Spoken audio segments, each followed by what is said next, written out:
The following is a conversation with Mark Zuckerberg, his second time on this podcast. He's the CEO of Meta that owns Facebook, Instagram, and WhatsApp, all services used by billions of people to connect with each other. We talk about his vision for the future of Meta and the future of AI in our human world. And now, a quick few-second mention of each sponsor. Check them out in the description. It's the best way to support this podcast. We got Numerai for the world's hardest data science tournament, Shopify for e-commerce, and BetterHelp for mental health. Choose wisely, my friends. Also, if you want to work with our amazing team, we're always hiring. Go to lexfriedman.com/hiring. And now, onto the full ad reads. As always, no ads in the middle. I find those annoying. But these here ads, I try to make interesting. Though you may skip them if you must, my friends. But please still check out the sponsors. They help this podcast out. I enjoy their stuff. Maybe you will too. This show is brought to you by Numerai, a hedge fund that uses AI and machine learning to make investment decisions. I'm a huge fan of real-world data sets and real-world machine learning competitions to figure out what works. This is not ImageNet. This is not an artificial toy data set for the development of toy systems that illustrate toy concepts. Those are the early stages of research. But when you really want to see what works, you want benchmarks that have stakes, that have the highest of stakes, especially ones that have money involved. So I'm a huge fan, money or not, of data sets that represent the real world and demonstrate that the system can operate in the real world at the highest of stakes. That's why I was really interested in autonomous vehicles when the stakes are life and death. It's safety critical systems. Incredibly exciting to work on systems that are truly real world data sets. Anyway, if that kind of thing interests you, if you're a machine learning engineer, head over to numer.ai/lex to sign up for a tournament and hone your machine learning skills. That's numer.ai/lex for a chance to play against me and win share of the tournament prize pool. This show is also brought to you by Shopify, a platform designed for anyone to sell anywhere with a great looking online store that brings your ideas to life and tools to manage the day-to-day operations. Operations is such a badass word. Feel like you're running things. Anyway, a few folks asked me about merch. I'm a huge fan of buying merch for the podcasts, shows, bands I love. And so I love the camaraderie of merch. And I think Shopify is a great place to sell merch. I'm definitely going to put out some merch. I'm really sorry it's been taking forever. I've been working with this incredible artist. I just love art. I love artistic representation of the funny, the profound on a t-shirt that allows you to celebrate with others, something super cool. I love it. To me, there's nothing like promotional about it, all that kind of stuff. It's just sharing your happiness. Anyway, so I'll definitely use Shopify to create a merch store so that people can share a bit of their happiness with others. If you have stuff to sell or you have merch to sell or if you want to share some of your happiness with others, sign up for a $1 per month trial period at shopify.com/lex. That's all lowercase. Go to shopify.com/lex to take your business to the next level. This episode is also brought to you by BetterHelp, spelled HELP, help. They figure out what you need and match you with a licensed professional therapist in under 48 hours. I do a podcast. Obviously, I'm a big fan of talk therapy.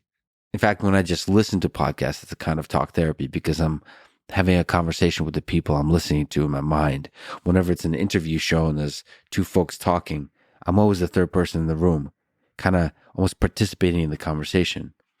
And there's something therapeutic about that. Sort of listening to two other people tell their life stories and you be able to project your trauma, your struggles, your hopes, your dreams, your triumphs, all that kind of stuff onto their life and kind of dance with that. Of course, to do that rigorously and really just put it all out there in a raw and honest way. I think that's what therapy is about. There's a lot of things you can do for your mental health, but therapy is one of the obvious things you should have in the toolkit of lifestyle flourishing. Anyway, BetterHelp just makes the whole thing super easy. Super easy to sign up, super easy to find a licensed therapist, all of that. It's obviously discreet, it's easy, it's affordable, it's available anywhere. Check them out at betterhelp.com/Lex and save on your first month. That's betterhelp.com/Lex. This is the Lex Friedman Podcast. And now, dear friends, here's Mark Zuckerberg.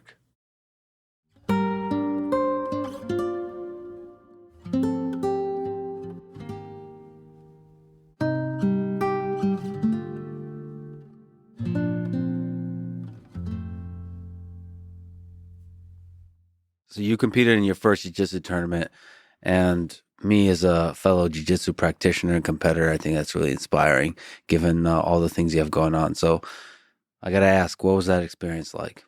Oh, it was fun. I don't know. Yeah, I mean, well, look, I'm a pretty competitive person. Yeah. Doing sports that basically require your full attention, I think is really important to my like mental health and the way I just stay focused at doing everything I'm doing. So I decided to get into martial arts, and it's awesome. I got like a ton of my friends into it. We all train together. We have like a mini academy in my garage.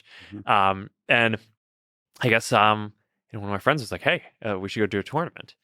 I was like, "Okay, yeah, let's do it. I'm not gonna shy away from a challenge like that." So yeah, it was awesome. It was just a lot of fun. You weren't scared? There was no fear? I don't know. I was pretty sure that I'd do okay. I like the confidence. Well, so for people who don't know, jiu-jitsu is a martial art where you're trying to break your opponent's limbs or choke them to sleep and do so with grace and elegance and efficiency and all that kind of stuff. It's a kind of art form, I think, that you can do for your whole life, and it's basically a game, a sport of human chess. You can think of there's a lot of strategy, there's a lot of sort of interesting human dynamics of using leverage and all that kind of stuff, and it's kind of incredible what you could do. You could do things like a small opponent could defeat a much larger opponent, and you get to understand like the way the mechanics of the human body works because of that. But you certainly can't be distracted. No. Yeah, it's 100% focus sport. Yeah. To compete, I needed to get around the fact that I didn't want it to be like this big thing. So I basically I rolled up with a hat Mm-hmm. and sunglasses, and I was wearing a COVID mask, Mm-hmm. and I registered under my first and middle name, so Mark Elliott. Mm-hmm. And it wasn't until I actually like pulled all that stuff off right before I got on the mat that I think people knew it was me. So it was pretty low key. But you're still a public figure. Yeah, I mean, I didn't want to lose. Right. The thing you're partially afraid of is not just the losing, but being almost like embarrassed. It's so raw, the sport, in that like it's just you and another human being. There's a primal aspect there. Oh yeah, it's great. For a lot of people, it can be terrifying, especially the first time you're doing the competing, and it wasn't for you. I see the look of excitement in your face. Yeah, it wasn't. No fear. I just think part of learning is failing. Okay. Right. So, I mean, the main thing, like people who train jiu-jitsu, it's like you need to not have pride because I mean, all the stuff that you were talking about before about, getting choked or getting, a joint lock. It's you only get into a bad situation if you're not willing to tap once you've already lost, right? But obviously, when you're getting started with something, you're not going to be an expert at it immediately. So you just need to be willing to go with that. But I think this is like, I don't know. I mean, maybe I've just been embarrassed enough times in my life. Yeah.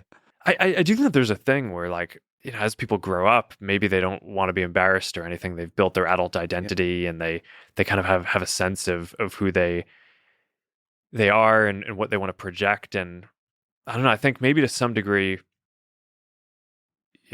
your ability to keep doing interesting things is your willingness to be embarrassed again and go back to step one and start as a beginner and get your ass kicked and, look stupid doing things. And, I think so many of the things that we're doing, whether it's this, I mean, this is just like a kind of a physical part of my life, but at running the company, it's like we just take on new adventures and, all the big things that we're doing, I think of as like 10 plus year missions that we're on where, often early on, people doubt that we're going to be able to do it. And the initial work seems kind of silly. And our whole ethos is we don't want to wait until something is perfect to put it out there. We want to get it out quickly and get feedback on it. And so I don't know. I mean, there's probably just something about how I approach things in there, but I just kind of think that the moment that you decide that you're going to be too embarrassed to try something new, then you're not going to learn anything anymore. But like I mentioned, that fear, that anxiety could be there, could creep up every once in a while. Do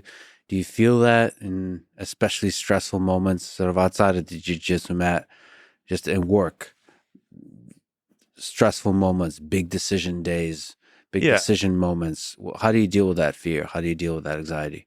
The thing that stresses me out the most is always the people challenges.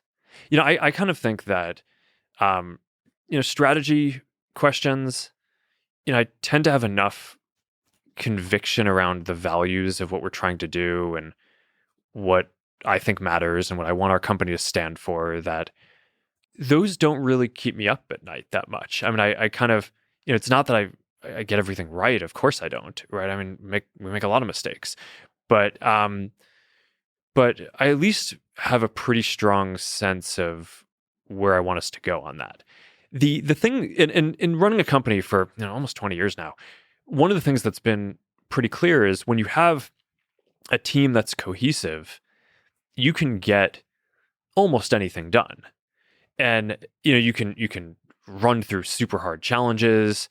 You can make hard decisions and push really hard to do the best work, even and kind of optimize something super well.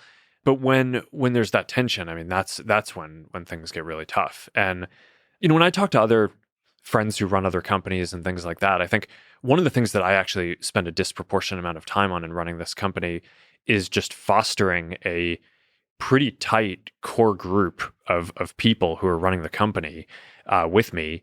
And that to me is kind of the thing that both makes it fun, right? Having friends and people you've worked with for a while and new people and new perspectives, but like a pretty tight group who you can go work on some of these crazy things with. But to me, that's also the most stressful thing is when there's tension. That weighs on me. I think just it's maybe not surprising. I mean, we're like a very people focused company, and it's the people is the part of it that weighs on me the most to make sure that we get right. But yeah, that I'd say across everything that we do is probably the big thing. So when there's tension in that inner circle of close folks, so when you trust those folks to help you make difficult decisions about Facebook, WhatsApp, Instagram, the future of the company and the metaverse with the AI, how do you build that close-knit group of folks to make those difficult decisions? Is there people that you have to have critical voices, very different perspectives on focusing on the past versus the future, all that kind of stuff? Yeah, I mean, I think for one thing, it's just spending a lot of time with whatever the group is that you want to be that core group, grappling with all of the biggest challenges. And that requires a fair amount of openness. And, so I mean, a lot of how I run the company is, it's like every Monday morning we get it's about the top 30 people together, and this is a group that just worked together for a long period of time. And I mean, people rotate in. I mean, new people join, people leave the company, people go to other roles in the company. So it's not the same group over time, but and we spend, a lot of times a couple of hours. A lot of the time it's, it can be somewhat unstructured. I'll come with maybe a few topics that are top of mind for me, but I'll ask other people to bring things, and people, raise questions, whether it's, okay, there's an issue happening in some country with some policy issue. There's like a new technology that's developing here. We're having an issue with this partner. There's a design trade-off in WhatsApp between two things that end up being values that we care about deeply, and we need to kind of decide where we want to be on that. And I just think over time, when by working through a lot of issues with people and doing it openly, people develop an intuition for each other and a bond and camaraderie. Mm-hmm. And to me, developing that is like a lot of the fun part of running a company or doing anything, right? I think it's like having people who are kind of along on the journey that you feel like you're doing it with. Nothing is ever just one person doing it. Are there people that disagree often within that group? It's a fairly combative group. Okay. So combat is part of it. So this is making decisions on design, engineering, policy, everything. Yeah, everything. Yeah. I have to ask, just back to jiu-jitsu for a little bit. What's your favorite submission now that you've been doing it? What's how do you like to submit your opponent, Mark Oh, Zuckerberg? I mean, Well, but first of all, do you prefer no gi or gi jiu-jitsu? So gi is this outfit you wear that is maybe mimics clothing, so you can choke. well, it's like a kimono. It's like the Kimono. traditional martial arts or Yeah, kimono. pajamas Pajamas. that you could choke people with. Yes, Well, it's got the lapels. yes. Yeah. So I like jujitsu. I also really like MMA. Mhm. And so I think no gi more closely approximates MMA. And I think my style is maybe a little closer to an MMA style. So like a lot of jujitsu players are fine being on their back, right? And obviously having a good guard is a critical part of jujitsu, but in MMA you don't want to be on your back, right? Because even if you have control, you're just taking punches while you're on your back. So that's no good. Do you like being on top? My style is I'm probably more pressure and yeah and I'd probably rather be the top player, but I'm also smaller, right? I'm not like a heavyweight guy, right? So from that perspective, I think like it's especially because if I'm doing a competition, I'll compete with people who are my size, but a lot of my friends are bigger than me, so back takes probably pretty important, right? Because that's where you have the most leverage advantage, right? Where people, their arms, your arms are very weak behind you, right? So being able to get to the back and take that pretty important. But I don't know. I feel like the right strategy is to not be too committed to any single submission. But That said, I don't like hurting people, so I always think that chokes are a somewhat more humane way to go than joint locks. yeah, and it's more about control. It's less dynamic.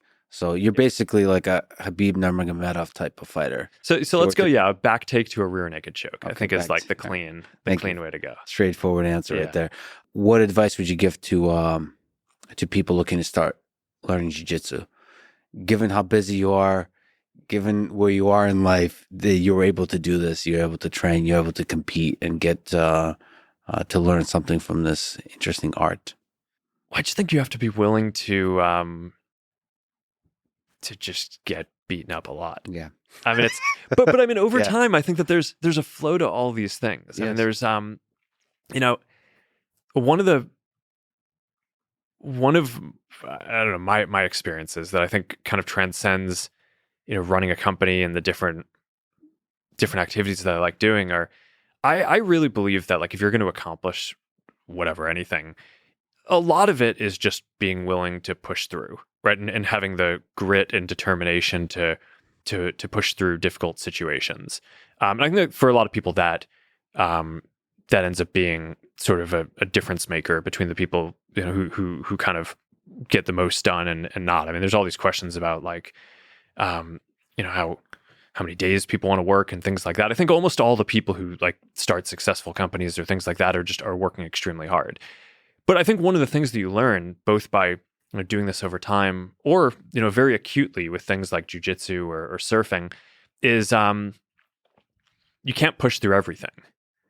And I think that's you learn this stuff very acutely doing sports compared to running a company, because running a company, the cycle times are so long, right? It's like you start a project and then it's like months later, or if you're building hardware, it could be years later before you're actually getting feedback and able to make the next set of decisions for the next version of the thing that you're doing. Whereas one of the things that I just think is mentally so nice about these very high turnaround conditioning sports, things like that, is you get feedback very quickly, right? It's like, okay, like I don't counter something correctly, you get punched in the face, right? So not in jiu-jitsu, you don't get punched in jiu-jitsu, but in MMA.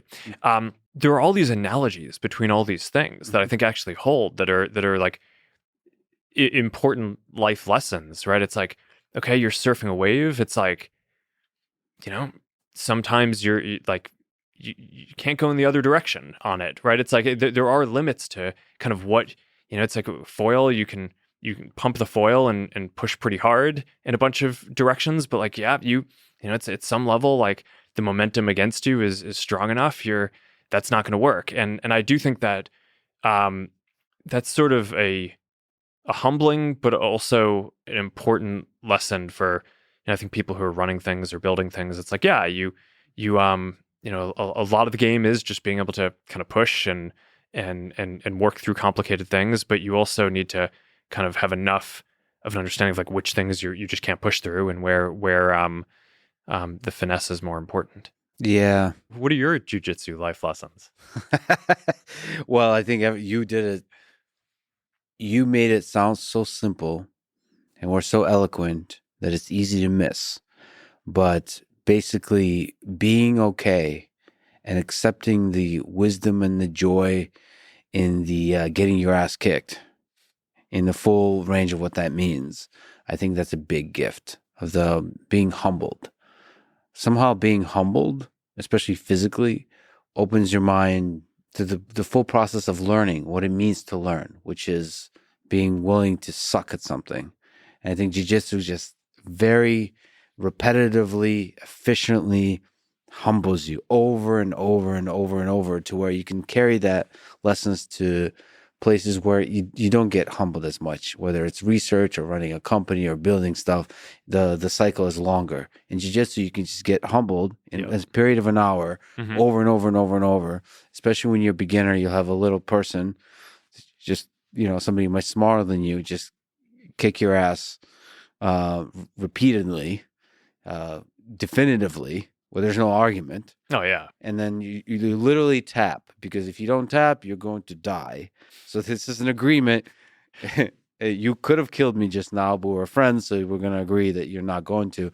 And that kind of humbling process, it just does something to your psyche, to your ego, that puts it in its proper context to realize that, everything in this life is like a journey from sucking through a hard process of improving rigorously day after day after day after day. Like any kind of success requires hard work. Jiu-jitsu, more than a lot of sports, I would say, because I've done a lot of them, it really teaches you that. And you made it sound so simple. Like I'm okay. It's okay. It's part of the process. You just get humble, get your ass kicked. I've just failed and been embarrassed so many times in my life that, like, it's a core competence at this point. It's a core competence. Well, yes, and there's a deep truth to that. Being able to, and you said it in the very beginning, which is that's the thing that stops us, especially as you get older, especially as you develop expertise in certain areas. The not being willing to be a beginner in a new area. Yeah. Because that's where the growth happens, is being willing to be a beginner, being willing to be embarrassed, saying something stupid, doing something stupid. A lot of us that get good at one thing, you want to show that off. And it sucks being a beginner, but it's where growth happens. Yeah. Well, speaking of which, let me ask you about AI. It seems like this year, for the entirety of the human civilization, is an interesting year for the development of artificial intelligence. A lot of interesting stuff is happening. So Meta is a big part of that. Meta has developed Llama, which is a 65 billion parameter model. There's a lot of interesting questions I can ask here, one of which has to do with open source. But first, can you tell the story of developing of this model and making the complicated decision of how to release it? Yeah, sure. I think you're right, first of all, that in the last year, there have been a bunch of advances on scaling up these large transformer models. So there's the language equivalent of it with large language models. There's sort of the image generation equivalent with these large diffusion models. There's a lot of fundamental research that's gone into this. And Meta has taken the approach of being quite open and academic in our development of AI. Part of this is we want to have the best people in the world researching this, and a lot of the best people want to know that they're going to be able to share their work. So that's part of the deal that we have, is that we can get, if you're one of the top AI researchers in the world, you can come here, you can get access to kind of industry scale infrastructure. And part of our ethos is that we want to share what's invented broadly. We do that with a lot of the different AI tools that we create. And Llama is the language model that that our research team made. And we did a limited open source release for it, right? Which was intended for researchers to be able to use it. But responsibility and getting safety right on these is very important. So we didn't think that for the first one there were a bunch of questions around whether we should be releasing this commercially.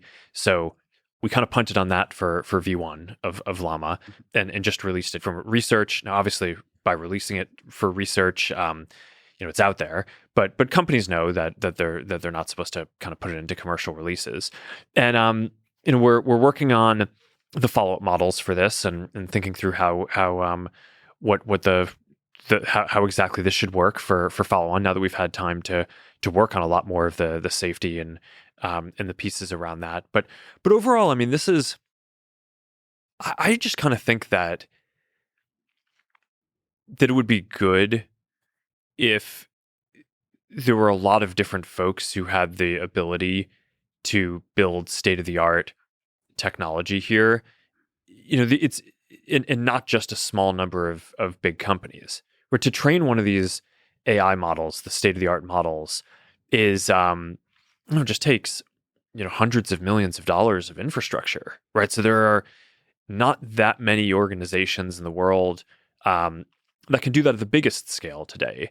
And now it gets more efficient every day. So I do think that will be available to more folks over time. But I just think like there's all this innovation out there that people can create, and I just think that we'll also learn a lot by seeing what the whole community of students and hackers and startups and different folks build with this. And that's kind of been how we've approached this. And it's also how we've done a lot of our infrastructure. And we took our whole data center design and our server design, and we built this open compute project where we just made that public. And part of the theory was like, all right, if we make it so that more people can use this server design, then that'll enable more innovation. It'll also make the server design more efficient, and that'll make our business more efficient too. So that's worked, and we've just done this with a lot of our infrastructure.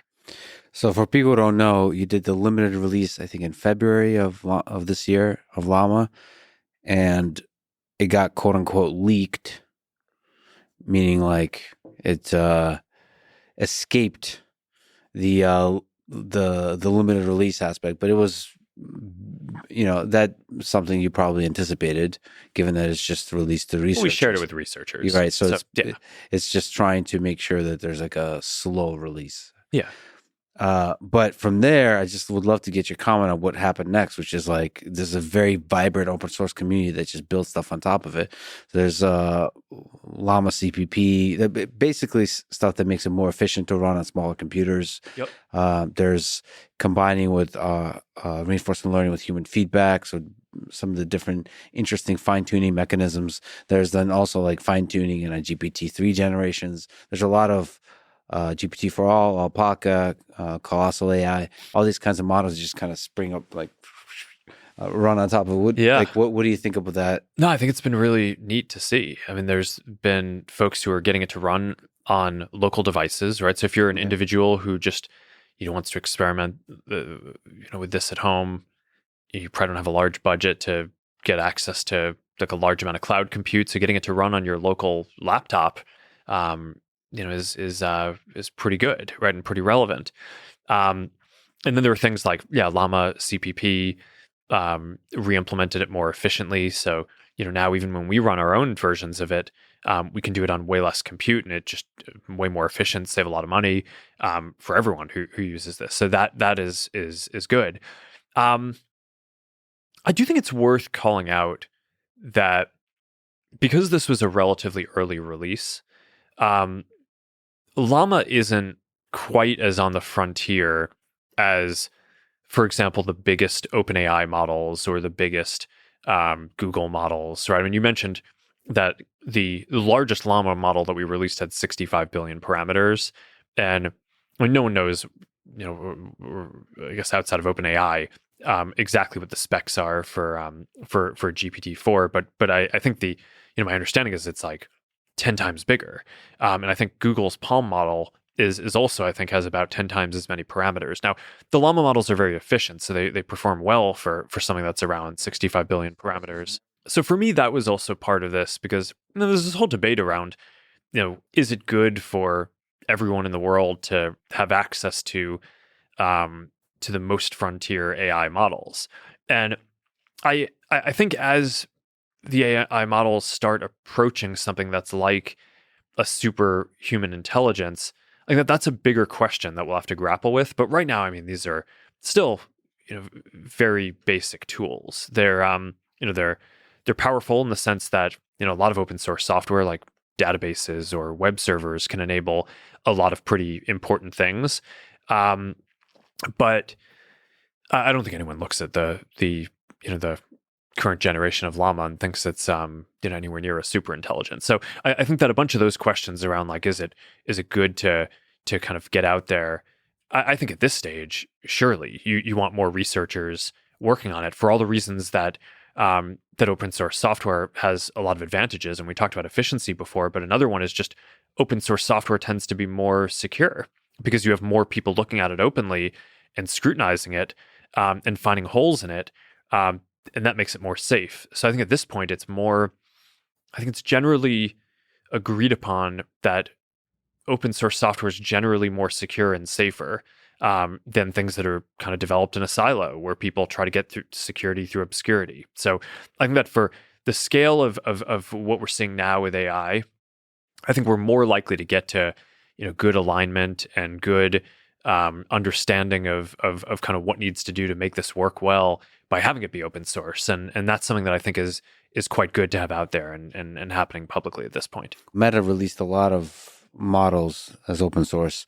So the massively multilingual speech model, the image that was bot neat. model. I'll ask you questions about those, but the point is, you've open sourced quite a lot. You've been spearheading the open source movement. That's really positive, inspiring to see from one angle, from the research angle. Of course, there's folks who are really terrified about the existential threat of artificial intelligence, and those folks will say that you have to be careful about the open sourcing step. But where do you see the future of open source here as part of Meta? The tension here is, do you want to release the magic sauce? That's one tension. And the other one is, do you want to put a powerful tool in the hands of bad actors, even though it probably has a huge amount of positive impact also? Yeah, I mean, again, I think for the stage that we're at in the development of AI, I don't think anyone looks at the current state of things and thinks that this is super intelligence. And, the models that we're talking about, for the llama models here are, generally an order of magnitude smaller than what OpenAI or Google are doing. So I think that, at least for the stage that we're at now, the equity is balanced strongly, in my view, towards doing this more openly. I think if you got something that was closer to super intelligence, then I think you'd have to discuss that more and think through that a lot more. And we haven't made a decision yet as to what we would do if we were in that position. But I think there's a good chance that we're pretty far off from that position. So, I'm not. I'm certainly not saying that the position that we're taking on this now applies to every single thing that we would ever do. And certainly inside the company, we probably do more open source work than most of the other big tech companies. But we also don't open source everything. Right? A lot of our the core kind of app code for WhatsApp or Instagram or something. I mean, we're not open sourcing that. It's not like a general enough piece of software that would be useful for a lot of people to do different things. Whereas the software that we do, whether it's like an open source server design or basically, things like Memcache, right? Like a good, it was probably our earliest project that I worked on. It was probably one of the last things that I coded and led directly for the company. Yeah. But basically this like caching tool for quick data retrieval. These are things that are just broadly useful across like anything that you want to build. And I think that some of the language models now have that feel, as well as some of the other things that we're building, like the translation tool that you just referenced. So text to speech and speech to text You've expanded it from around Mm-hmm. 100 languages to more than 1,100 languages. Yeah. And you can identify the model can identify more than 4,000 spoken languages, which is 40 times more than any known previous technology. To me, that's really, really, really exciting in terms of connecting the world, breaking down barriers that language creates. Yeah, I think being able to translate between all of these different pieces in real time, and this has been a kind of common sci-fi idea that we'd all have, whether it's, I don't know, an earbud or glasses or something that can help translate in real time between all these different languages. And that's one that I think technology is basically delivering now. So I think that's pretty exciting. You mentioned the next version of Llama. What can you say about the next version of Llama? What can you say about like what were you working on in terms of release, in terms of the vision for that?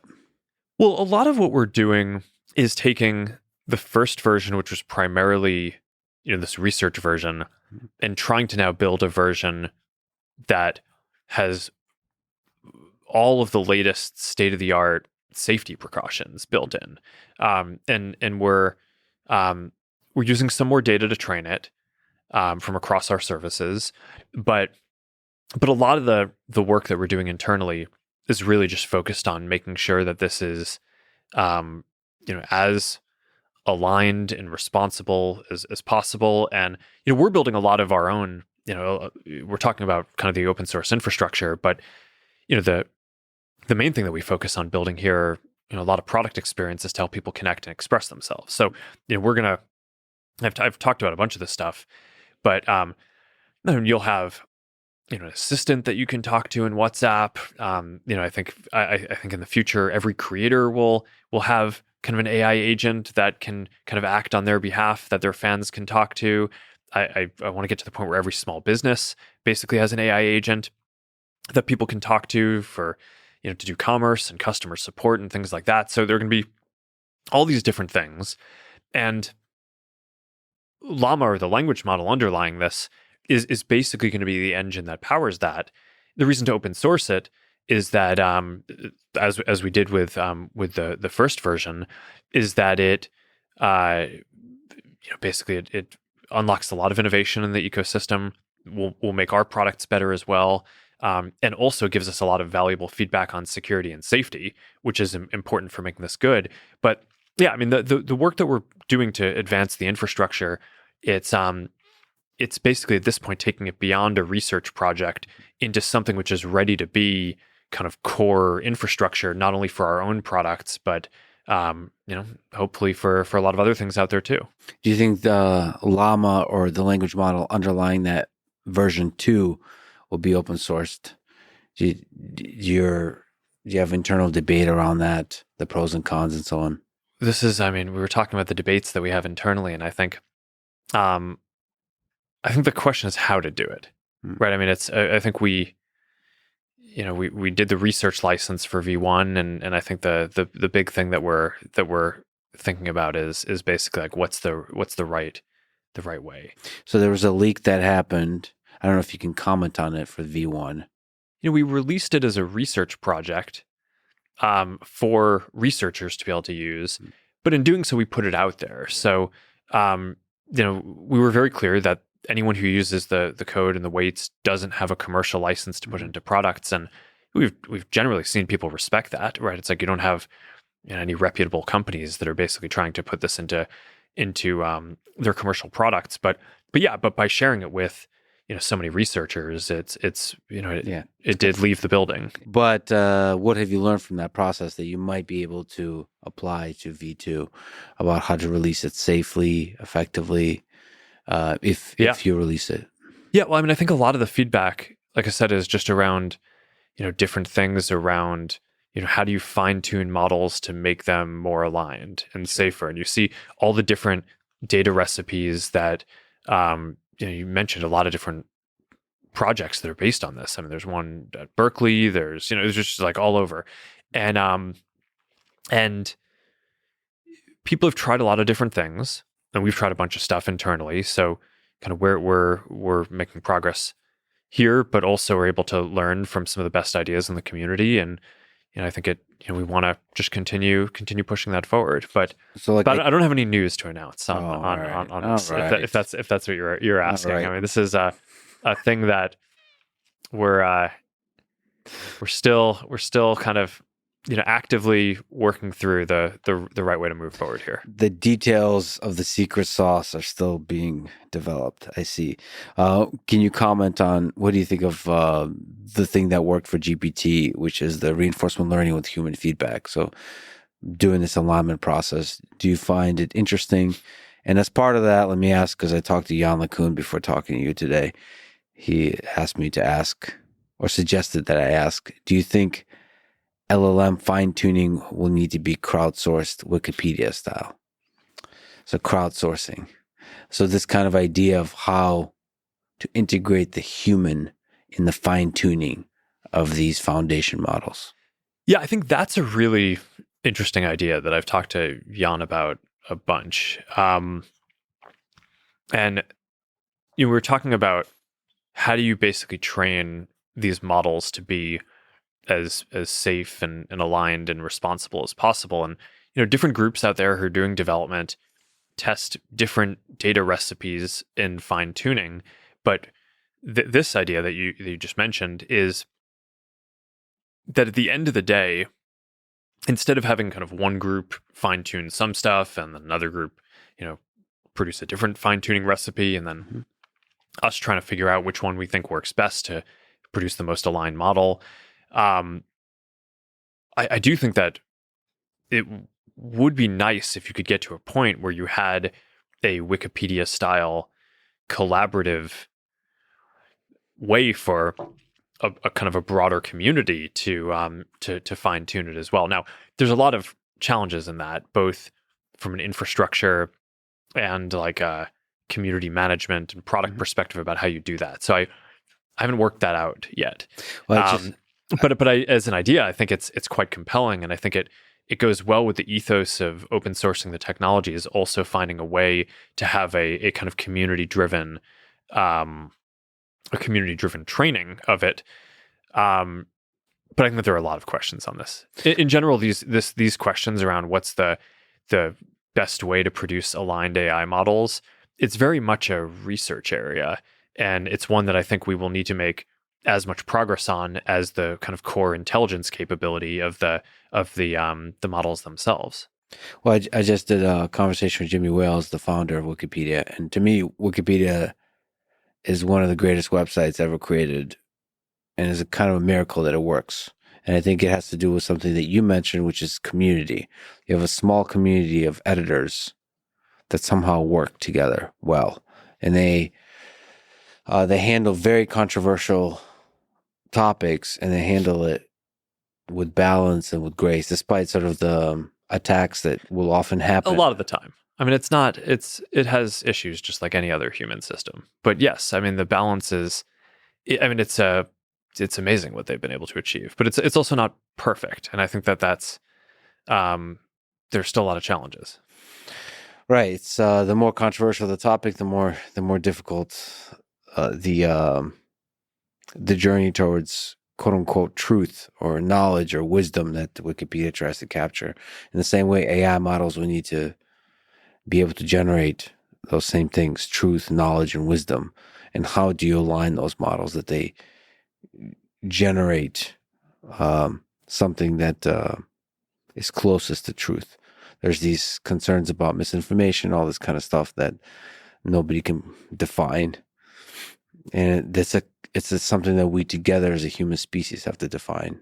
Like, what is truth and how to help AI systems generate that. Because one of the things language models do really well is generate convincing sounding things that can be completely wrong. And so how do you align it to be less wrong? And part of that is the training, and part of that is the alignment, and however you do the alignment stage. And just like you said, it's a very new and a very open research problem. Yeah. And I think that there's also a lot of questions about whether the current architecture for LLMs, as you continue scaling it, what happens? I mean, a lot of what's been exciting in the last year is that there's clearly a qualitative breakthrough where, with some of the GPT models that OpenAI put out and that others have been able to do as well. I think it reached a kind of level of quality where people are like, wow, this feels different and like it's going to be able to be the foundation for building a lot of awesome products and experiences and value. But I think that the other realization that people have is, wow, we just made a breakthrough. If there are other breakthroughs quickly, then I think that there's the sense that maybe we're closer to general intelligence. But I think that idea is predicated on the idea that I think people believe that there's still generally a bunch of additional breakthroughs to make, and that it's we just don't know how long it's going to take to get there. And one view that some people have, this doesn't tend to be my view as much, is that simply scaling the current LLMs and getting to higher parameter count models by itself will get to something that is closer to general intelligence. But I don't know. I tend to think that there's probably more fundamental steps that need to be taken along the way there. But still, the leaps taken with this extra alignment step is quite incredible, quite surprising to a lot of folks. And on top of that, when you start to have hundreds of millions of people potentially using a product that integrates that, you can start to see civilization transforming effects before you achieve super, quote unquote, super intelligence. It could be super transformative without being a super intelligence. Oh, yeah. I mean, I think that there are going to be a lot of amazing products and value that can be created with the current level of technology. To some degree, I'm excited to work on a lot of those products over the next few years, and I think it would just create a tremendous amount of whiplash if the number of breakthroughs keeps, like if there keep on being stacked breakthroughs, because I think to some degree, industry and the world needs some time to kind of build these breakthroughs into the products and experiences that we all use so that we can actually benefit from them. But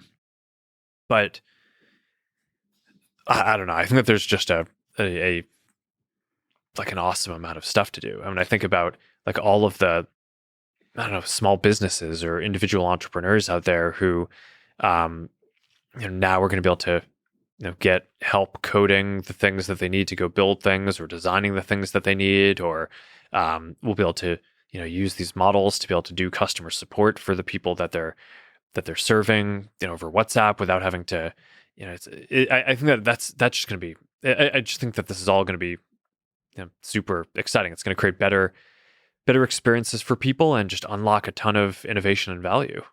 So I don't know if you know, but what is it? Over 3 billion people use WhatsApp, Facebook, and Instagram.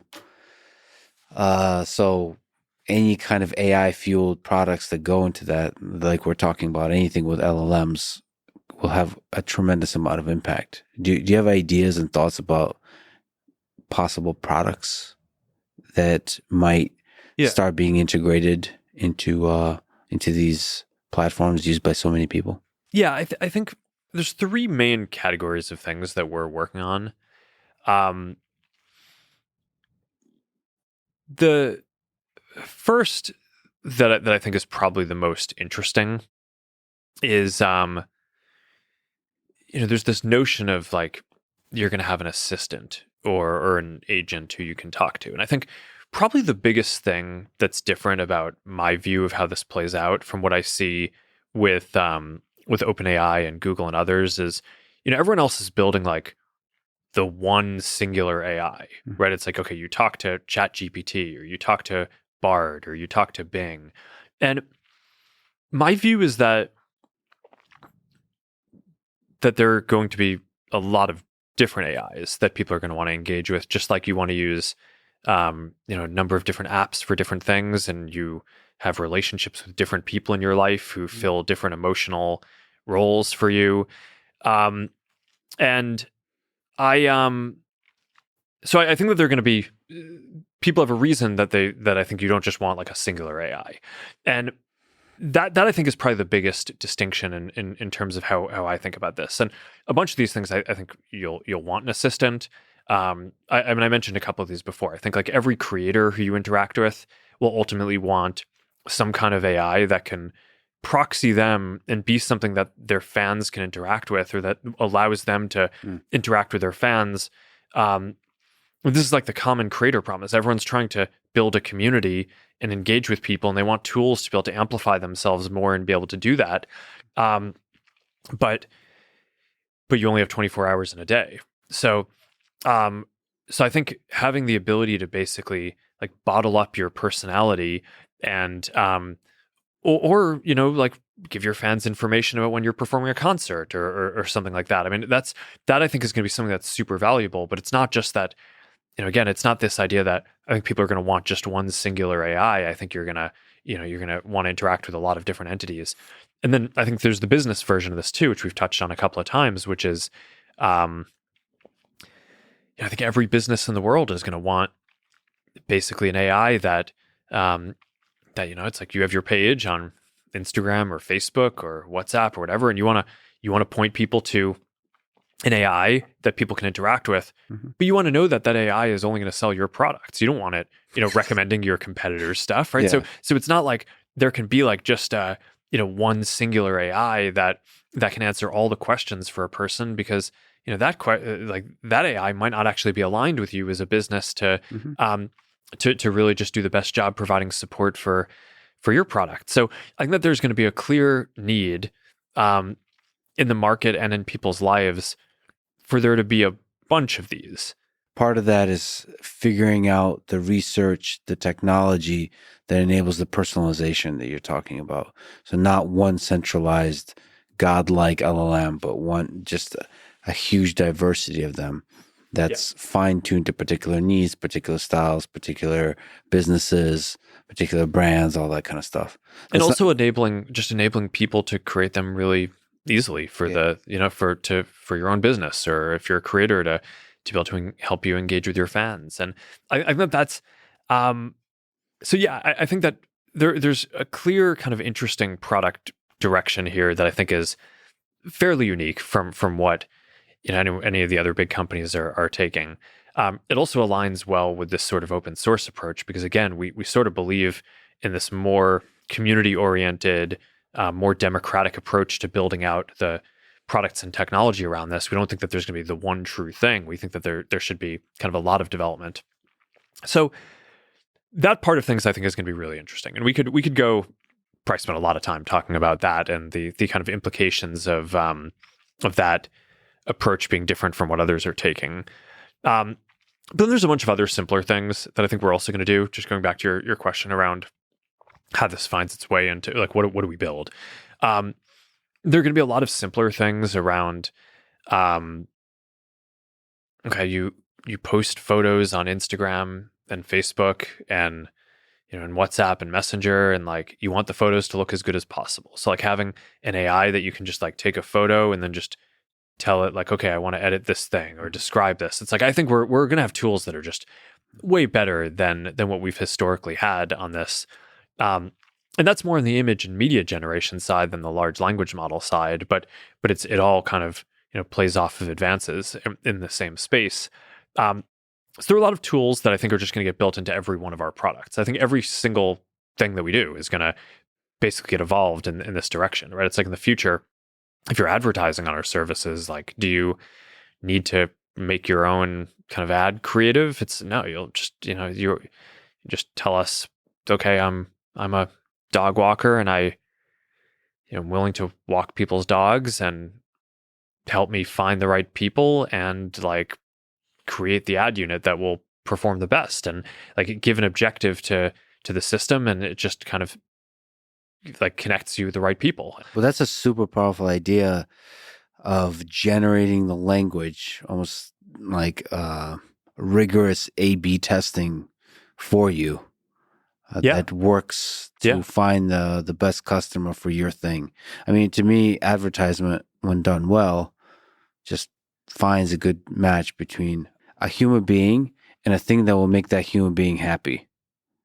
Yeah, totally. And do that as efficiently as possible. When it's done well, people actually like it. It's I think that there's a lot of examples where it's not done well and it's annoying, and I think that that's what kind of gives it a bad rap. But But yeah, and a lot of the stuff is possible today. I mean, obviously, A/B testing stuff is built into a lot of these frameworks. The thing that's new is having technology that can generate the ideas for you about what to A/B test. So I think that's exciting. So this will just be across like everything that we're doing, right? All the metaverse stuff that we're doing, right? It's like you want to create worlds in the future, you'll just describe them and then it'll create the code for you. So natural language becomes the interface we use for all the ways we interact with the computer, with the digital more world. of them. Yeah, totally.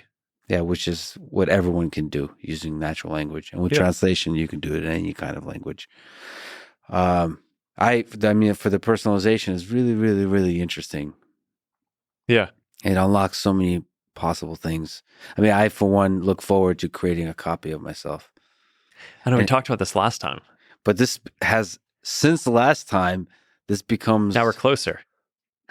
Much closer. Like I could literally, just having interacted with some of these language models, I can see the absurd situation where I'll have a large... or a Lex language model, and I'll have to have a conversation with him about like, hey, listen, like you're just getting out of line, and having a conversation where you fine tune that thing to be a little bit more respectful or something like this. I mean, that's going to be that seems like an amazing product for businesses, for humans, just not just the assistant that's facing the individual, but the assistant that represents the individual to the public, both directions. There's basically a layer that is the AI system through which you interact with the outside world that has humans in it. That's really interesting. And you that have social networks that connect billions of people, it seems like a heck of a large scale place to test some of this stuff out. Yeah, I mean, I think part of the reason why creators will want to do this is because they already have the communities on our services. Right. Yeah. And a lot of the interface for this stuff today are chat type interfaces. And between WhatsApp and Messenger, I think that those are, just great ways to interact with people.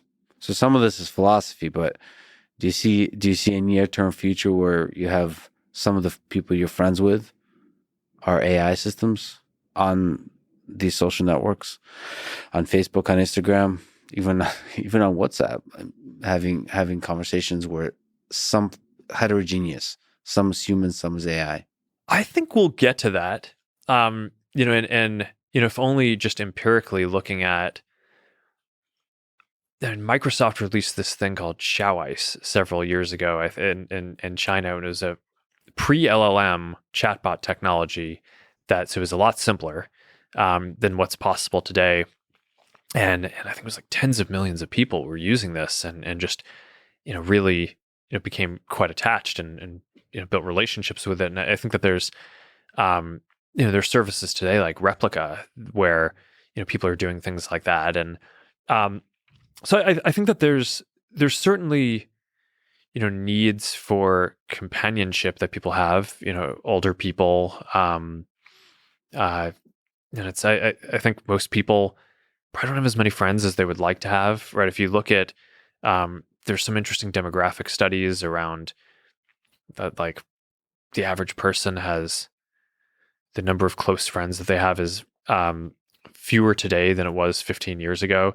And I mean, that gets to like, this is like the core thing that I think about in terms of, building services that help connect people. So I think you'll get tools that help people connect with each other are going to be, the primary thing that we want to do.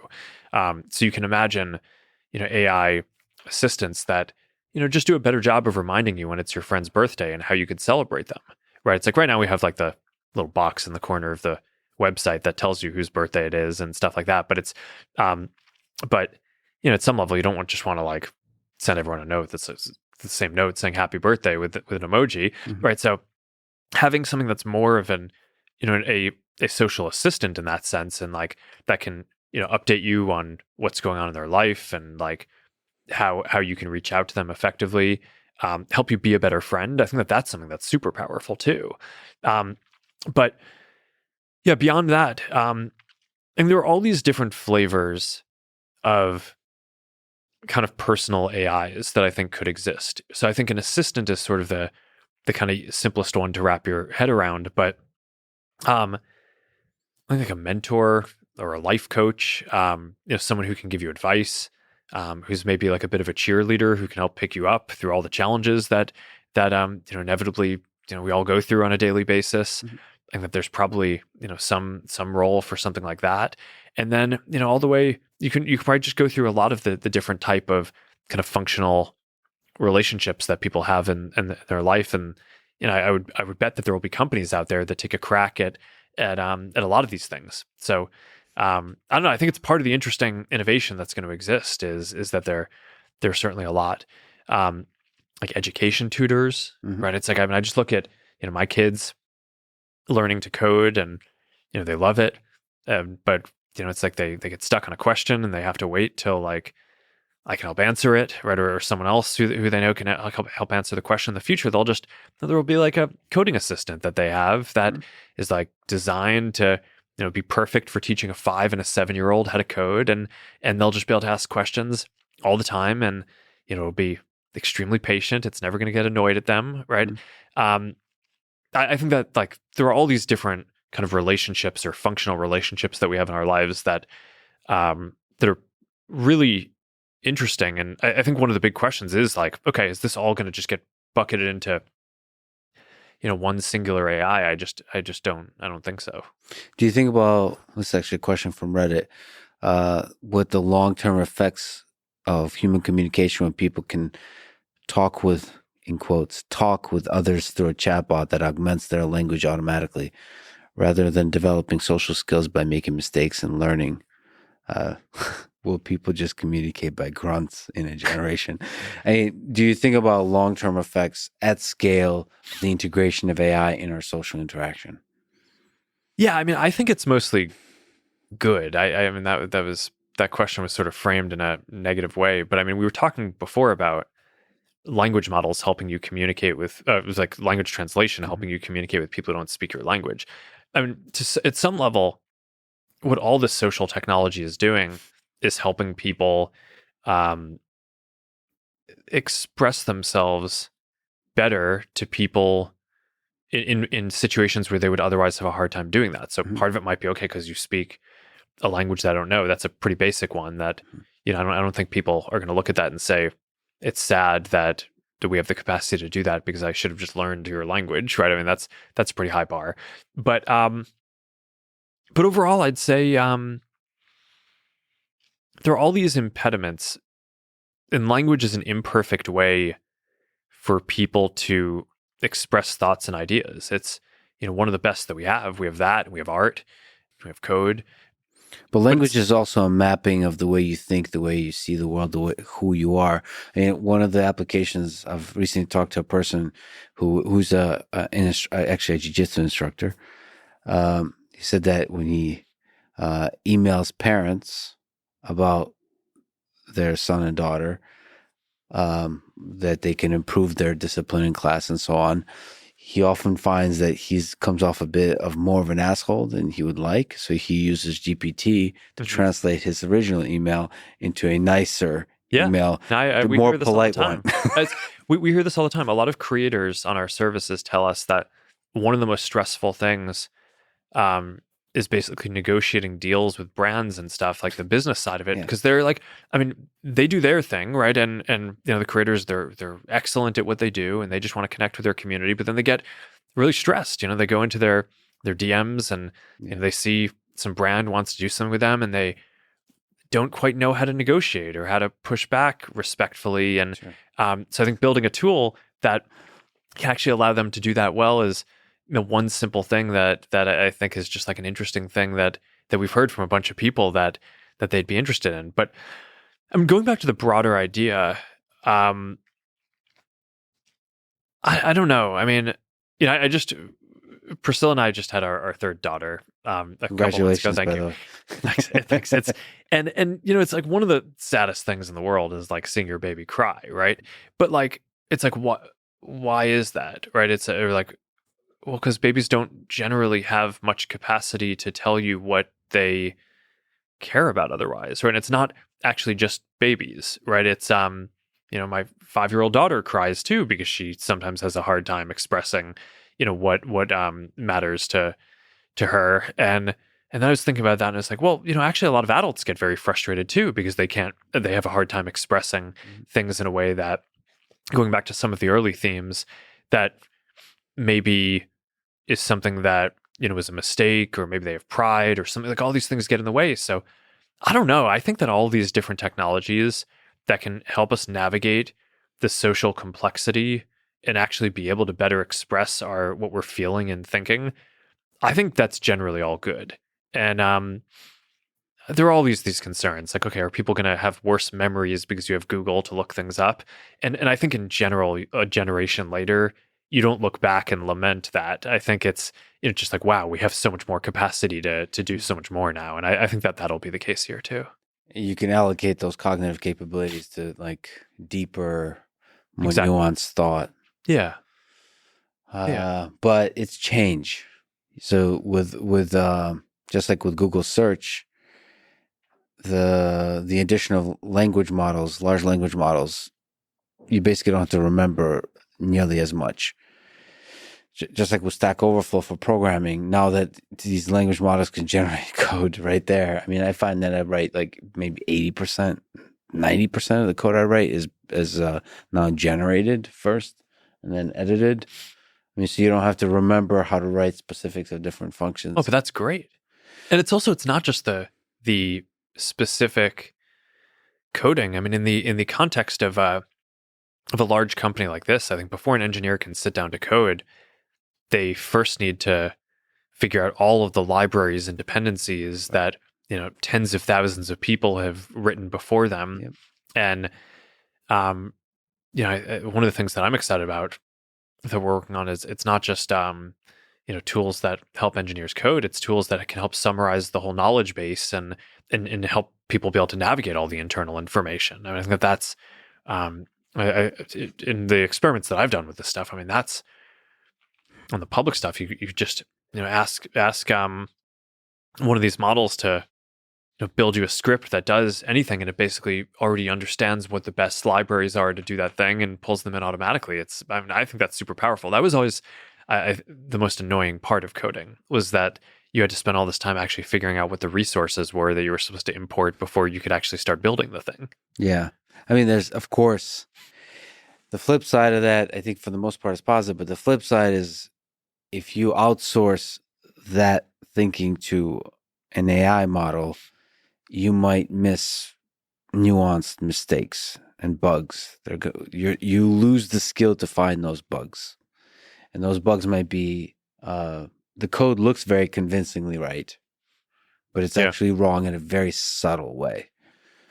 But that's the trade-off that we face as human civilization when we build more and more powerful tools. When we stand on the shoulders of taller and taller giants, we could do more, but then we forget how to do all the stuff that they did. It's a weird trade-off. Yeah, I agree. I mean, I think it is very valuable in your life to be able to do basic things too. Do you worry about some of the concerns of bots being present on social networks?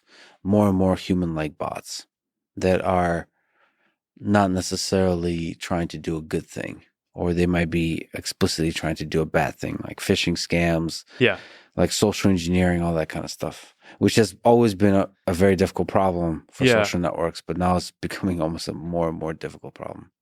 Well, I think that there's a few different parts of this. So one is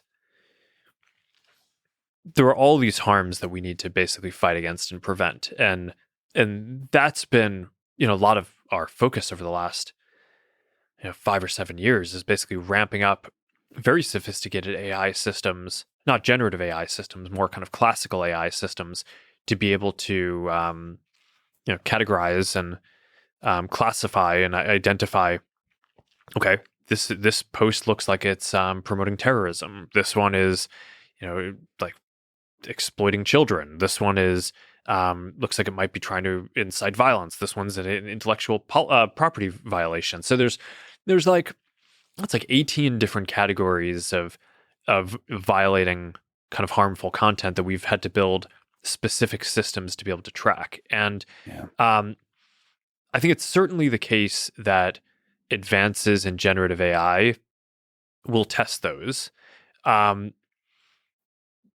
but at least so far, it's been the case, and I'm optimistic that it will continue to be the case, that we will be able to bring more computing power to bear to have even stronger AIs that can help defend against those things. So we've had to deal with some adversarial issues before, right? It's, I mean, for some things like hate speech, it's like people aren't generally getting a lot more sophisticated. Like the average person who, let's say, if someone's saying some kind of racist thing, right? It's like they're not necessarily getting more sophisticated at being racist, right? It's okay. So that the system can just find. But then there's other adversaries who actually are very sophisticated, like nation states doing things. And, we find, whether it's Russia or, just different countries that are basically standing up these networks of bots or inauthentic accounts is what we call them, because they're not necessarily bots. That some of them could actually be real people who are kind of masquerading as other people, but they're acting in a coordinated way. And some of that behavior has gotten very sophisticated and it's very adversarial. So they, each iteration, every time we find something and stop them, they kind of evolve their behavior. They don't just pack up their bags and go home and say, okay, we're not going to try. At some point they might decide doing it on Meta's services is not worth it. They'll go do it on someone else if it's easier to do it in another place. But we have a fair amount of experience dealing with even those kind of adversarial attacks where they just keep on getting better and better.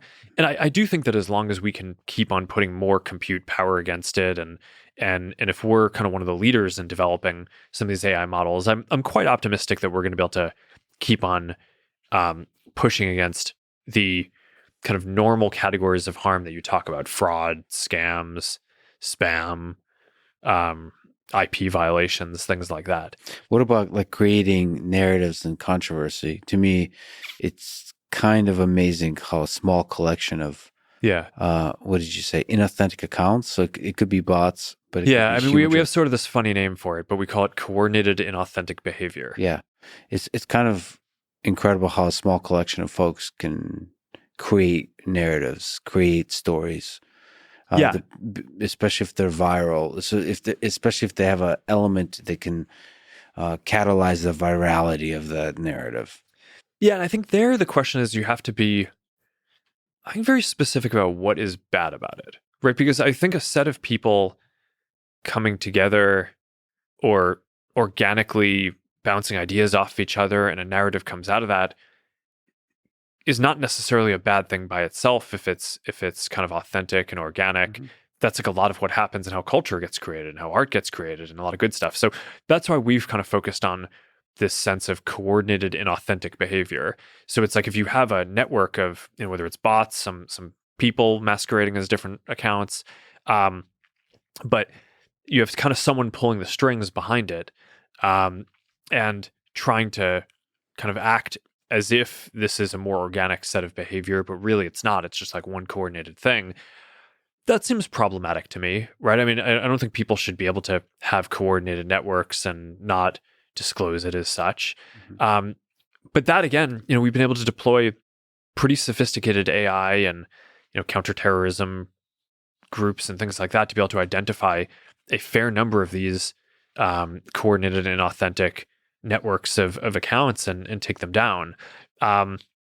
We continue to do that, and I think we've it's one thing that if you'd told me 20 years ago, it's like, all right, you're starting this website to help people connect at a college, and in the future you're going to be part of your organization is going to be a counterterrorism organization with AI to find coordinated and authentic. I would have thought that was pretty wild, but it's but no, I think that's part of where we are. But look, I think that these questions that you're pushing on now,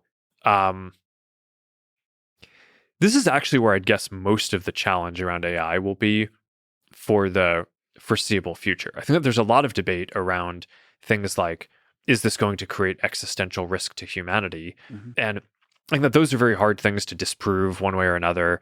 My own intuition is that the point at which we become close to superintelligence is It's just really unclear to me that the current technology is gonna get there without another set of significant advances.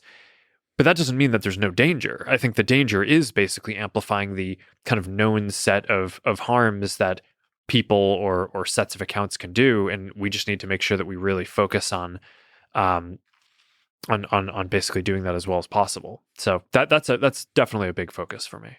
Well, you can basically use large language models as an assistant of how to cause harm on social networks. So you can ask it a question. Um, Meta has very impressive, coordinated, inauthentic account fighting capabilities. How do I do the coordinated, inauthentic account creation where Meta doesn't detect it? Like literally ask that question. and basically there's this kind of part of it. I mean, that's what OpenAI showed, that they're concerned with those questions. Perhaps you can comment on your approach to it, how to do a kind of moderation on the output of those models, that it can't be used to help you coordinate harm in all the full definition of what the harm means. Yeah, and that's a lot of the fine tuning and the alignment training that we do is basically, when we ship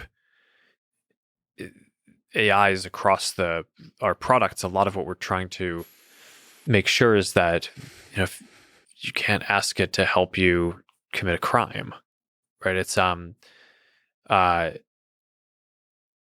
think training it to kind of understand that, and it's not like any of these systems are ever going to be 100% perfect, but just making it so that this isn't an easier way to go about doing something bad than the next best alternative, right? I mean, people still have Google, right? You still have search engines, so the information is out there, and for these, what we see is like for nation states or these actors that are trying to pull off these large, coordinated and authentic networks to kind of influence different things.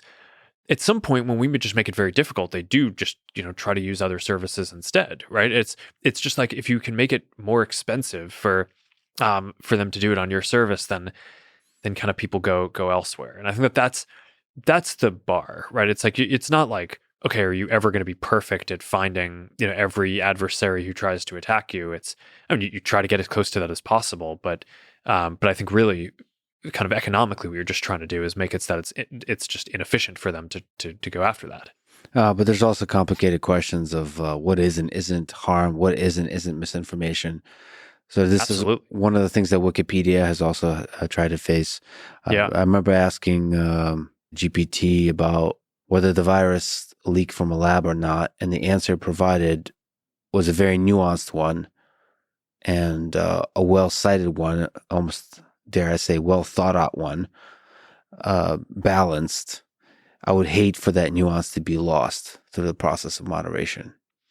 Wikipedia does a good job on that particular thing too.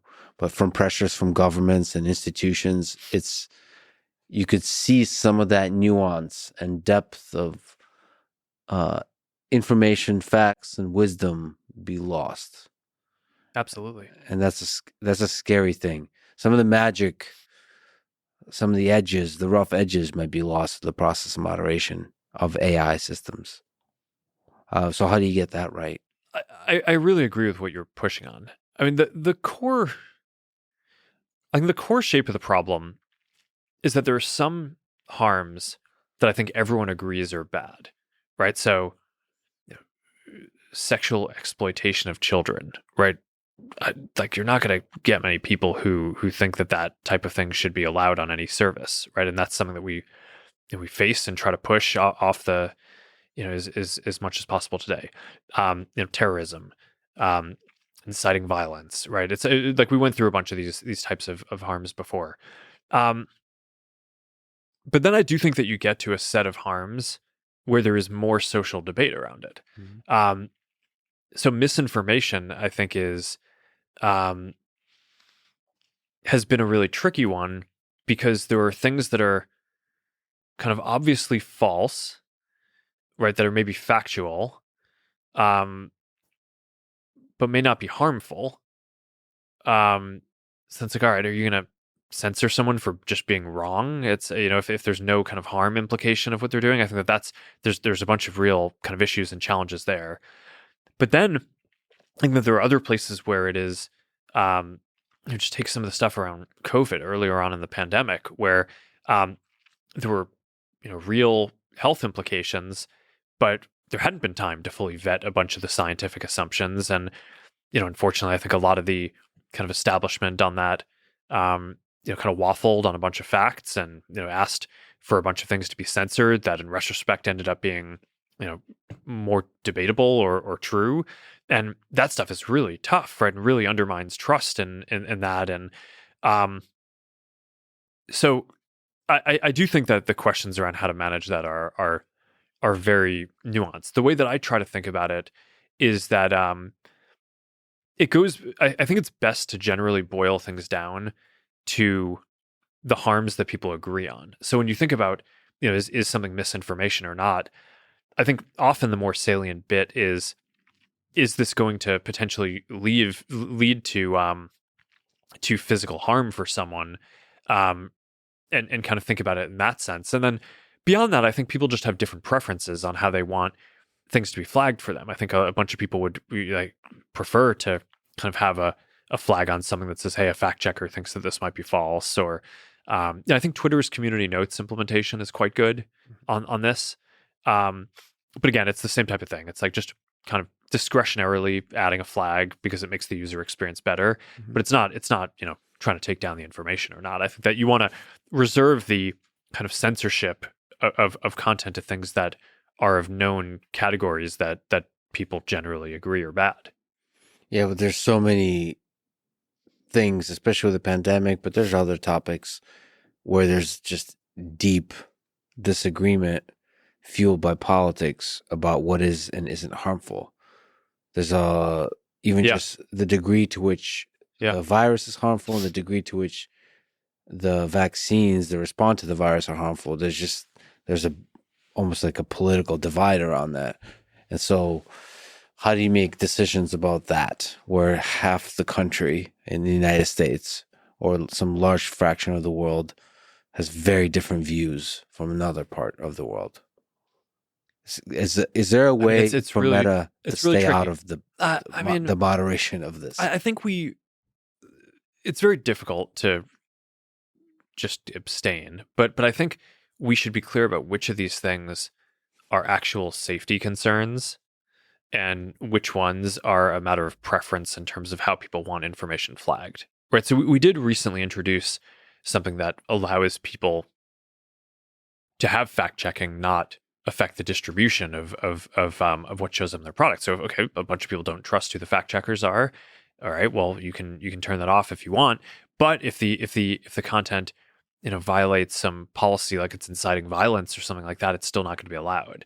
So I think that you want to honor people's preferences on that as much as possible. But look, I mean, this is really difficult stuff. I think it's really hard to know where to draw the line on what is fact and what is opinion, because the nature of science is that nothing is ever 100% known for certain. You can disprove certain things, but you're constantly testing new hypotheses and scrutinizing frameworks that have been long held, and every once in a while you throw out something that was working for a very long period of time, and it's very difficult. But I think that just because it's very hard and just because they're edge cases doesn't mean that you should not try to give people what they're looking for as well. Let me ask about something you faced in terms of moderation is pressure from different sources, pressure from governments. I want to ask a question: how to withstand that pressure for a world where AI moderation starts becoming a thing too. So, what's Meta's approach to resist the pressure from governments and other interest groups in terms of what to moderate and not? I don't know that there's like a one size fits all answer to that. I mean, I think we basically have the principles around, we want to allow people to express as much as possible, but we have developed clear categories of things that we think are wrong, that we don't want on our services, and we build tools to try to moderate those. So then the question is, okay, what do you do when a government says that they don't want something on the service? And I think we have a bunch of principles around how we deal with that. Because on the one hand, if there's a democratically elected government and people around the world just have different values in different places, then should we, as a California-based company, tell them that something that they have decided is unacceptable? Actually, like, that we need to be able to express that. I mean, I think there's a certain amount of hubris in that. But then I think that there are other cases where it's like a little more autocratic, and you have the dictator leader who's just trying to crack down on dissent, and the people in a country are really not aligned with that, and it's not necessarily against their culture, but the person who's leading it is just trying to push in a certain direction. These are very complex questions, but I think so. It's difficult to have a one size fits all approach to it. But in general, we're pretty active in kind of advocating and pushing back on requests to take things down. But honestly, the thing that I think a request to censor things is one thing, and that's obviously bad. But where we draw a much harder line is on requests for access to information, right? Because if you get told that you can't say something, I mean, that's bad, right? I mean, that is obviously it violates your sense and freedom of expression at some level. But a government getting access to data in a way that seems like it would be unlawful in our country, exposes people to real physical harm, and that's something that in general we take very seriously. And then so that flows through like all of our policies in a lot of ways, right? It's by the time you're actually like litigating with a government or pushing back on them, that's pretty late in the funnel. I'd say a bunch of this stuff starts a lot higher up in the decision of where do we put data centers. Then there are a lot of countries where we may have a lot of people using the service in a place. It might be good for the service in some ways. Good for those people if we could reduce the latency by having a data center nearby them. But for whatever reason, we just feel like, hey, this government does not have a good track record on basically not trying to get access to people's data. And at the end of the day, I mean, if you put a data center in a country and the government wants to get access to people's data, then they do at the end of the day have the option of having people show up with guns and taking it by force.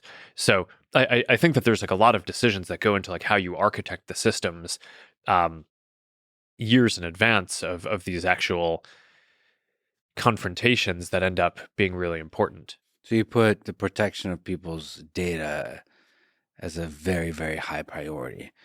But I think there are more harms that I think can be associated with that. And I think that ends up being a more critical thing to defend against governments than, whereas, if another government has a different view of what should be acceptable speech in their country, especially if it's a democratically elected government, and, then I think that there's a certain amount of deference that you should have to that.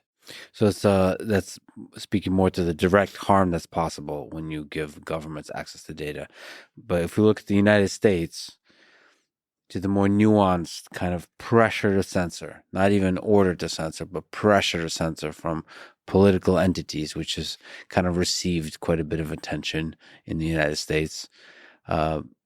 Maybe one way to ask that question is, if you've seen the Twitter files, what have you learned from the kind of pressure from U.S. government agencies that was seen in Twitter files?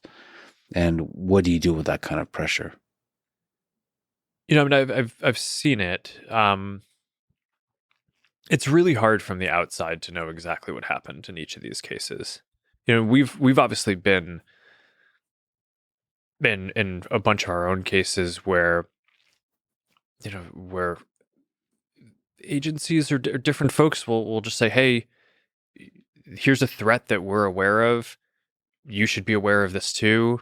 It's not really pressure as much as it is just um, flagging something that our security systems should be on alert about. I get how some people could think of it as that, um, but at the end of the day, it's our call on how to on how to handle that. But I mean, I just in terms of running these services, want to have access to as much information about what people think that adversaries might be trying to do as possible. Wait, so you don't feel like there would be consequences if, uh, anybody, the CIA, the FBI, a political party, the Democrats or the Republicans, of high, powerful political figures write emails. You don't feel pressure from I guess what I'd say is suggestions. there's so much pressure from all sides that Mhm. I'm not sure that any specific thing that someone says is really adding that much more to the mix.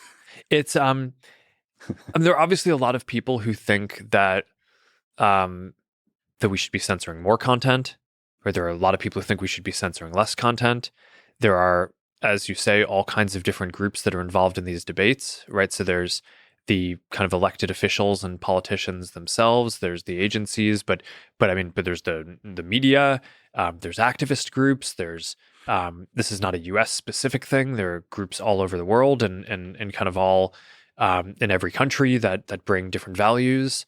Um, so it's a very active debate, and I understand it, right? I mean, these are these kind of questions get to really some of the most important social debates that are being had. So um, it gets back to the question of truth, because for a lot of these things, they haven't yet been hardened into a single truth, and Mhm. society's sort of trying to hash out what we think, right, on certain issues. Maybe in a few hundred years, everyone will look back and say, "Hey, no, wasn't it obvious that it should have been this?" But no, we're kind of in that meat grinder now, and you know, and working through that. Um, so no, these are all very complicated, and some people raise concerns in good faith and just say, hey, this is something that I want to flag for you to think about. Certain people, I certainly think, like, come at things with somewhat of a more kind of punitive or vengeful view of I want you to do this thing, and if you don't, then I'm going to try to make your life difficult in a lot of other ways. But like, I don't know, this is one of the most pressurized debates, I think, in society. So I just think that there are so many people and different forces that are trying to apply pressure from different sides that I don't think you can make decisions based on trying to make people happy. I think you just have to Yeah. do what you think is the right balance and accept that people are going to be upset no matter where you come out on that. Yeah, I like that pressurized debate. So, how has your view of the freedom of speech evolved over the years? Um, And now with AI, where the freedom might apply to them, not just to the humans, but to the personalized agents, as you've spoken about them. so yeah, I mean, I've probably gotten a somewhat more nuanced view just because I think that there are, I come at this, I'm obviously very pro freedom of expression, right? I don't think you build a service like this that gives people tools to express themselves unless you think that people expressing themselves at scale is a good thing, right? So I didn't get into this to like try to prevent people from expressing anything. I like want to give people tools so they can express as much as possible. And then I think it's become clear that there are certain categories of things that we've talked about that I think almost everyone accepts are bad and that no one wants, and that are illegal, even in countries like the US, where you have the First Amendment that's very protective of enabling speech. It's like you're still not allowed to do things that are going to immediately incite violence or violate people's intellectual property or things like that. So there are those, but then there's also a very active core of just active disagreements in society where some people may think that something is true or false. The other side might think it's the opposite, or just unsettled, right? And those are some of the most difficult to kind of handle, like we've talked about. But one of the lessons that I feel like I've learned is that a lot of times when you can, the best way to handle this stuff more practically is not in terms of answering the question of should this be allowed, but just like what is the best way to deal with someone being a jerk? Is the person basically just having a like repeat behavior of like causing a lot of issues? So looking at it more at that level. And its effect on the broader communities, health of the community, health of the Yeah. state. It's tricky though, because like, how do you know there could be people that have a very controversial viewpoint that turns out to have a positive long-term effect on the health of the community because it challenges the community to think. That's true. Absolutely. No, I think you want to be careful about that. I'm not sure I'm expressing this very, very clearly. Because I certainly agree with your point there. And my point isn't that we should not have people on our services that are being controversial. That's certainly not what I mean to say. It's that often I think it's not just looking at a specific example of speech that it's most effective to handle this stuff. And I think often you don't want to make specific binary decisions of kind of this is allowed or this isn't. I mean, we talked about, you know, it's fact checking or Twitter's community voices thing. I think that's another good example. It's like, it's not a question of is this allowed or not. It's just a question of adding more context to the thing. And I think that's helpful. So in the context of AI, which is what you were asking about, I think there are lots of ways that an AI can be helpful. You know, with an AI, it's less about censorship, right? Because it's more about what is the most productive answer to a question. You know, there was one case study that I was reviewing with the team. Is someone asked, "Can you explain to me how to 3D print a gun?" Mm-hmm. And one proposed response is like, "No, I can't talk about that." Right? It's like basically just like shut it down immediately. Mm-hmm. Which I think is some of what you see. It's like, as a large language model, I'm not allowed to talk about, you know, whatever. But there's another response, which is like, hey, you know, I don't think that's a good idea. In a lot of countries, including the US, 3D printing guns is illegal or kind of whatever the factual thing is. And it's like, okay, you know, that's actually a respectful and informative answer. And, you know, I may have not known that specific thing. And so there are different ways to handle this that I think kind of you can either assume good intent, like maybe the person didn't know and I'm just going to help educate them, or you could like kind of come at it as like, no, I need to shut this thing down immediately. Mm-hmm. Right? It's like I just am not going to talk about this. Like, and there may be times where you need to do that, but I actually think having a somewhat more informative approach where you generally assume good intent from people is probably a better balance to be on as many things as you can be. You're not going to be able to do that for everything, but that you're kind of asking about how I approach this, and I'm thinking about this and as it relates to AI, and I think that's a big difference in kind of how to handle sensitive content across these different modes. I have to ask, there's rumors you might be working on a social network that's text-based that might be a competitor to Twitter, codenamed P92. Is there something you could say about those rumors? There is a project. You know, I've always thought that sort of a text-based kind of information utility is just a really important thing to society.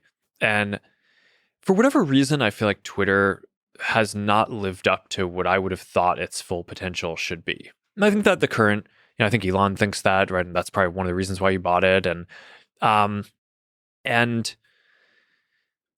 do think that there are ways to consider alternative approaches to this. And one that I think is potentially interesting is this open and federated approach, where you're seeing with Mastodon. I mean, you're seeing that a little bit with Blue Sky. And I think that it's possible that something that melds some of those ideas with the graph and identity system that people have already cultivated on Instagram could be a kind of very welcome contribution to that space. But I don't know, we work on a lot of things all the time though too. So I don't want to get ahead of myself. I mean, we have projects that explore a lot of different things, and this is certainly one that I think could be interesting. But So what's the the launch date of that again? Or yeah, what's the official website? And well, we don't have that yet. oh, okay. But All right. all right. And look, I mean, I don't know exactly how this is going to turn out. I mean, what I can say is, yeah, there's some people working on this, right? I think that there's something there that's interesting to explore.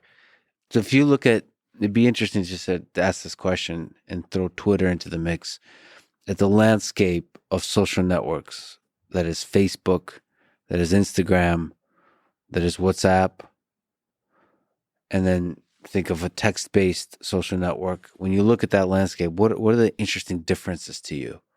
Why do we have these different flavors? And what are the needs? What are the use cases? What are the products? What is the aspect of them that create a fulfilling human experience and a connection between humans that is somehow distinct? Well, I think text is very accessible for people to transmit ideas and to have back and forth exchanges. So it, I think, ends up being a good format for discussion in a lot of ways, uniquely good, right? If you look at some of the other formats or other networks that have focused on one type of content, like TikTok is obviously huge, right? And there are comments on TikTok, but I think the architecture of the service is very clearly that you have the video is the primary thing, and there's comments after that, but I think one of the unique pieces of having text-based comments, like content, is that the comments can also be first class. Mm-hmm. And that makes it so that conversations can just filter and fork into all these different directions, and in a way that can be super useful. So I think that there's a lot of things that are really awesome about the experience. It just always struck me, I always thought that Twitter should have 1 billion people using it, or whatever the thing is that that basically ends up being in that space. And for whatever combination of reasons, again, these companies are complex organisms, and it's very hard to diagnose this stuff from the outside. Why doesn't a text-based comment as a first citizen-based social network have 1 billion users? Well, I just think it's hard to build these companies. So it's it's not that every idea automatically goes and gets 1 billion people. It's just that I think that idea, coupled with good execution, should get there. But I mean, look, we hit certain thresholds over time where we kind of plateaued early on, and it wasn't clear that we were ever going to reach 100 million people on Facebook. And then we got really good at dialing in internationalization and helping the service grow in different countries. And that was like a whole competence that we needed to develop, and helping people basically spread the service to their friends. That was one of the things, once we got very good at that, that was one of the things that made me feel like, hey, if Instagram joined us early on, then I felt like we could help grow that quickly. And same with WhatsApp. And I think that's sort of been a core competence that we've developed and been able to execute on. And others have too, right? I mean, ByteDance obviously have done a very good job with TikTok and have reached more than 1 billion people there. But it's certainly not automatic, right? I think you need a certain level of execution to basically get there. And I think for whatever reason, I think Twitter has this great idea and sort of magic in the service, but they just haven't kind of cracked that piece yet. And I think that's made it so that you're seeing all these other things, whether it's Mastodon or Blue Sky, that I think are maybe just different cuts at the same thing. But I think through the last generation of social media overall, one of the interesting experiments that I think should get run at larger scale is what happens if there's somewhat more decentralized control, and if it's the stack is more open throughout. And I've just been pretty fascinated by that and seeing how that works. To some degree, end-to-end encryption on WhatsApp, and as we bring it to other services, provides an element of it, because it pushes the service really out to the edges. I mean, the server part of this that we run for WhatsApp is relatively very thin compared to what we do on Facebook or Instagram.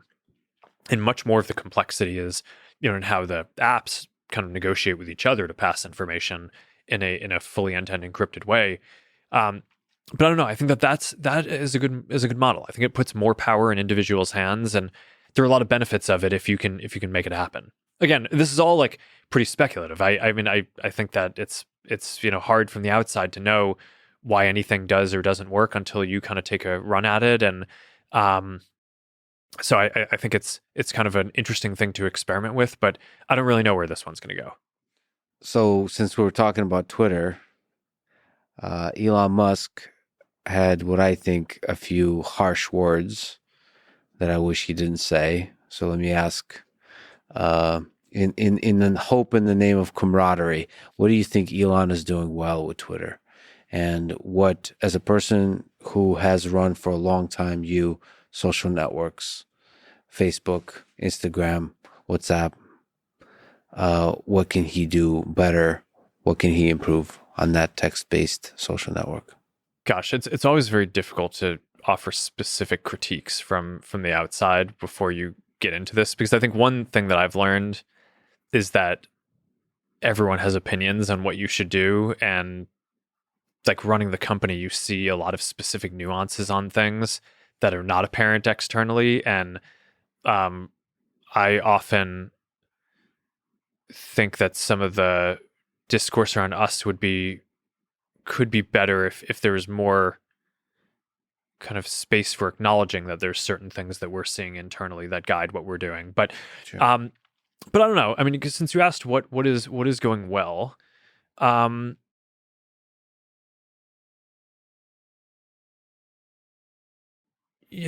do think that Elon led a push early on to make Twitter a lot leaner.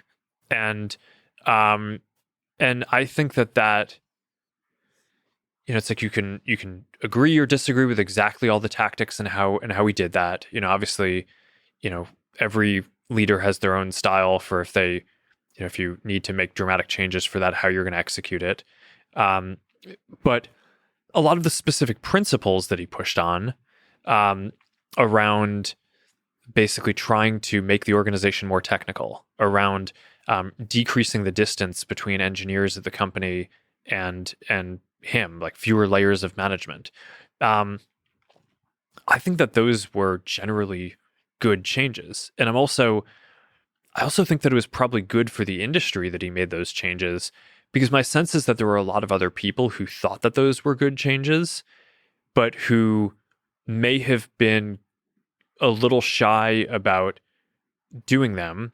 And I think he, just in my conversations with other founders, and how people have reacted to the things that we've done, what I've heard from a lot of folks is just, hey, when someone like you, when I wrote the letter outlining the organizational changes that I wanted to make back in March, and when people see what Elon is doing, I think that gives people the ability to think through how to shape their organizations in a way that hopefully can be good for the industry and make all these companies more productive over time. So I think that was one where I think he was quite ahead of a bunch of the other companies on, and what he was doing there, again, from the outside, very hard to know. It's like, okay, did he cut too much? Did he not cut enough? Whatever.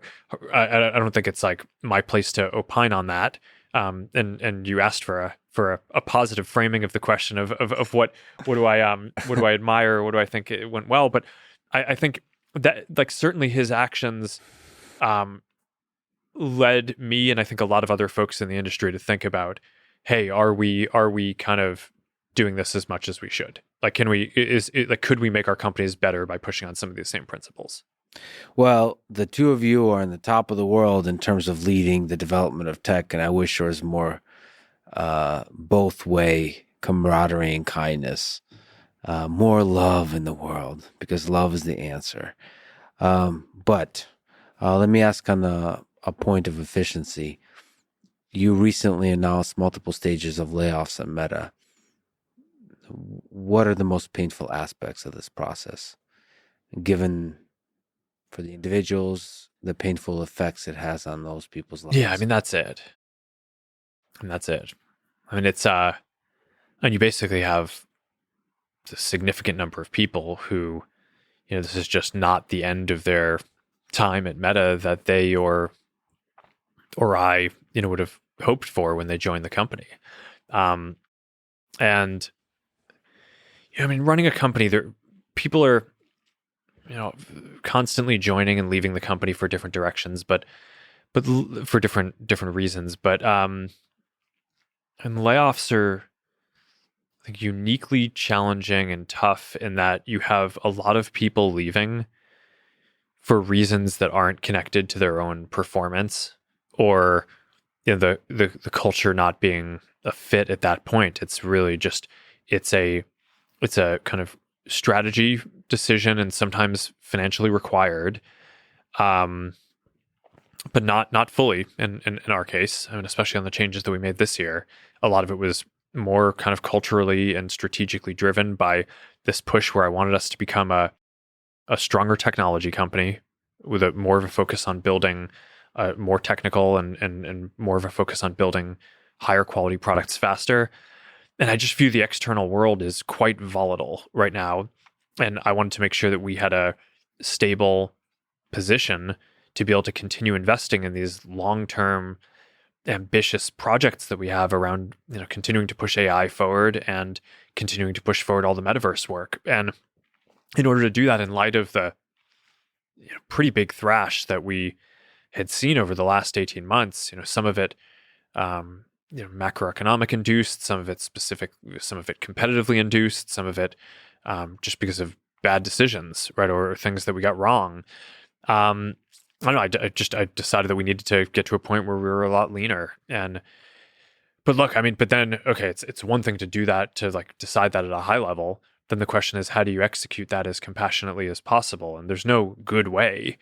There's no perfect way, for sure, and it's going to be tough no matter what. But as a leadership team here, we've certainly spent a lot of time just thinking, okay, given that this is a thing that sucks, like, what is the most compassionate way that we can do this? And that's what we've tried to do.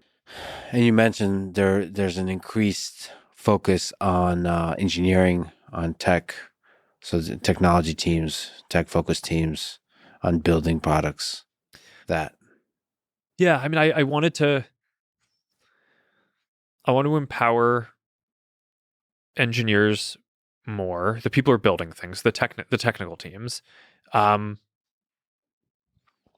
of that is making sure that the people who are building things aren't just at like the leaf nodes of the organization. I don't want 8 levels of management and then the people actually doing the work. So we made changes to make it so that you have individual contributor engineers reporting at almost every level up the stack, which I think is important because, you're running a company. One of the big questions is, latency of information that you get. Mm-hmm. We talked about this a bit earlier in terms of kind of the joy of and the feedback that you get doing something like jiu-jitsu compared to running a long-term project. But I actually think part of the art of running a company is trying to constantly re-engineer it so that your feedback loops get shorter so you can learn faster. And part of the way that you do that is I kind of think that every layer that you have in the organization means that information might not need to get reviewed before it goes to you. And I think making it so that the people doing the work are as close as possible to you as possible is pretty important. So there's that. I mean, I think over time companies just build up very large support functions that are not doing the kind of core technical work, and those functions are very important, but I think having them in the right proportion is important. And if you try to do good work but you don't have the right marketing team or the right legal advice, like, you're gonna make some pretty big blunders. But at the same time, if you have if you just like have too big of things and some of these support roles, then that might make it so that things are just move a lot. Maybe you're too conservative, or you move a lot slower.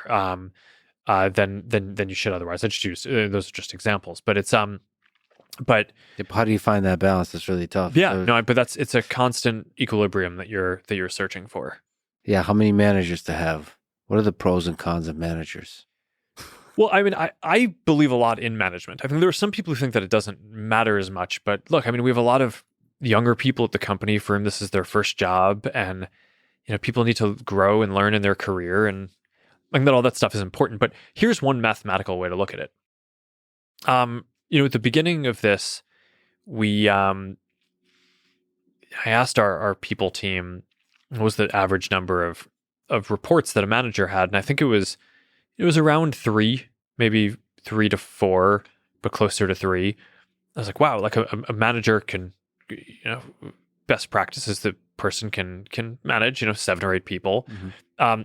But there was a reason why it was closer to 3. It was because we were growing so quickly, right? And when you're hiring so many people so quickly, then that means that you need managers who have capacity to onboard new people. Mm-hmm. And also, if you have a new manager, you may not want to have them have 7 direct reports immediately because you want them to ramp up.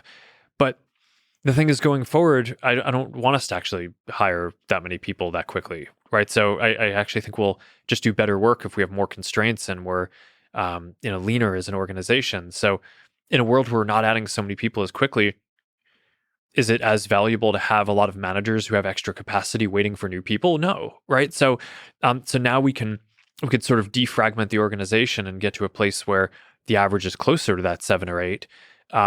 And it just ends up being a somewhat more kind of compact management structure, which decreases the latency on information going up and down the chain, and I think empowers people more. But I mean, that's an example that I think it doesn't kind of undervalue the importance of management and the kind of the personal growth or coaching that people need in order to do their jobs well. It's just, I think, realistically, we're just not going to hire as many people going forward. So I think that you need a different structure. This whole incredible hierarchy and network of humans that make up a company is fascinating. Oh yeah, yeah. How do you hire great teams? How do you hire great, now with the focus on engineering and technical teams, how do you hire great engineers and great members of technical teams? Well, you're asking how you select or how you attract them? Both, but select, I think. I think attract is work on cool stuff and have a vision. I think that's right, and have a track record that people think you're actually going to be able to do it. Yeah, to me, the select seems like more of the art form, more of the tricky thing. Yeah, how do you select the people that fit the culture and can get integrated the most effectively, and so on, and maybe especially when they're young, to see the magic through the resume, through the paperwork and all this kind of stuff, to see that there's a special human there that would do like incredible work. So there are lots of different cuts on this question.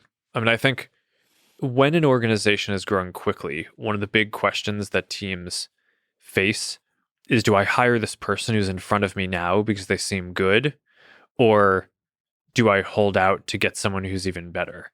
Mm-hmm. And the heuristic that I always focused on for myself and my own kind of direct hiring that I think works when you recurse it through the organization is that you should only hire someone to be on your team if you would be happy working for them in an alternate universe. Yeah. And I think that kind of works, and that's basically how I've tried to build my team. It's I'm not in a rush to not be running the company, but I think in an alternate universe where one of these other folks was running the company, I'd be happy to work for them. I feel like I'd learn from them. I respect their kind of general judgment.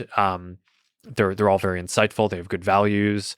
And I think that gives you some rubric for, you can apply that at every layer. And I think if you apply that at every layer in the organization, then you'll have a pretty strong organization. Okay, in an organization that's not growing as quickly, the questions might be a little different though.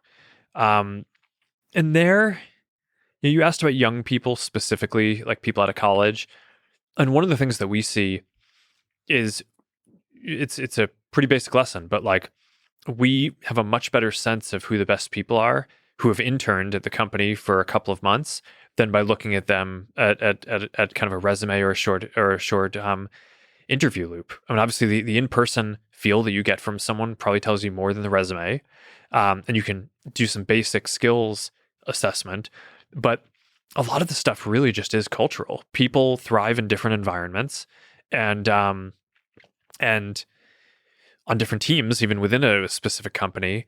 And it's like the people who come for even a short period of time over a summer who do a great job here, you know that they're going to be great if they came and joined full time. And that's, one of the reasons why we've invested so much in internship is basically it's a very useful sorting function, both for us and for the people who want to try out the company. You mentioned in person. What do you think about remote work? A topic that's been discussed extensively because of over the past few years because of the pandemic. Yeah, I mean, I think it's a thing that's here to stay, but I think that there's value in both, right? It's not, I wouldn't want to run a fully remote company yet, at least. I think there's an asterisk on that, which is that some of the other stuff you're working on. Yeah, exactly. It's like all the metaverse work and the ability to feel like you're truly present no matter where you are. I think once you have that all dialed in, then we may, one day reach a point where it really just doesn't matter as much where you are physically. But I don't know, today it still does, right? So yeah, for people there are all these people who have special skills and want to live in a place where we don't have an office. Are we better off having them at the company? Absolutely. Right. And are a lot of people who work at the company for several years and then, build up the relationships internally, and kind of have the trust and have a sense of how the company works? Can they go work remotely now if they want and still do it as effectively? And we've done all these studies that show it's like, okay, does that affect their performance? It does not. But, for the new folks who are joining, and for people who are earlier in their career and, need to learn how to solve certain problems and need to get ramped up on the culture, when you're working through really complicated problems where you don't just want to you don't just want the formal meeting, but you want to be able to like brainstorm when you're walking in the hallway together after the meeting. I don't know. It's like we just haven't replaced the kind of in-person dynamics there yet with anything remote yet. So yeah, there's a magic to the in-person that we'll talk about this a little bit more, but I'm really excited by the possibilities in the next 2 years in virtual reality and mixed reality that are possible with high-resolution scans. I mean, I, as a person who loves in-person interaction, like do these podcasts in person, it would be incredible to achieve the level of realism I've gotten the chance to witness. But let me ask about that. Yeah, I got a chance to look at the Quest 3 headset, and it is amazing. You've announced it. It's you'll get some more details in the fall. Maybe release in the fall. When is it getting released again? I forgot. You mentioned it to me. We'll give more details at Connect. Okay. But it's coming. It's coming this fall. Okay. So it's priced at $499. What features are you most excited about there? There are basically two big new things that we've added to Quest 3 over Quest 2. The first is high resolution mixed reality. And the basic idea here is that you can think about virtual reality as you have the headset and like all the pixels are virtual and you're basically like immersed in a different world. Mixed reality is where you see the physical world around you and you can place virtual objects in it, whether that's a screen to watch a movie or a projection of your virtual desktop, or you're playing a game where like zombies are coming out through the wall and you need to shoot them. Or we're playing Dungeons and Dragons or some board game and we just have a virtual version of the board in front of us while we're sitting here. All that's possible in mixed reality. And I think that is going to be the next big capability on top of virtual reality. It is done so well. I have to say, as a person who experienced it today with zombies, having a full awareness of the environment and integrating that environment in the way they run at you while they try to kill you. So it's just the mixed reality, the pass through is really, really, really well done. And the fact that it's only $500 is really, it's well done. Thank you. I mean, I'm super excited about it. I mean, we put a lot of work into making the device both as good as possible and as affordable as possible, because a big part of our mission and ethos here is we want people to be able to connect with each other. We want to reach and we want to serve a lot of people, right? We want to bring this technology to everyone, right? So we're not just trying to serve like an elite, a wealthy crowd. We want to we really want this to be accessible. So that is in a lot of ways an extremely hard technical problem, because we don't just have the ability to put an unlimited amount of hardware in this. We needed to basically deliver something that works really well, but in an affordable package. And we started with Quest Pro last year. It was it was $1,500, and now we've lowered the price to $1,000. But in a lot of ways, the mixed reality in Quest 3 is at an even better and more advanced level than what we were able to deliver in Quest Pro. So I'm really proud of where we are with Quest 3 on that. It's going to work with all of the virtual reality titles and everything that existed there. So people who want to play fully immersive games, social experiences, fitness, all that stuff will work.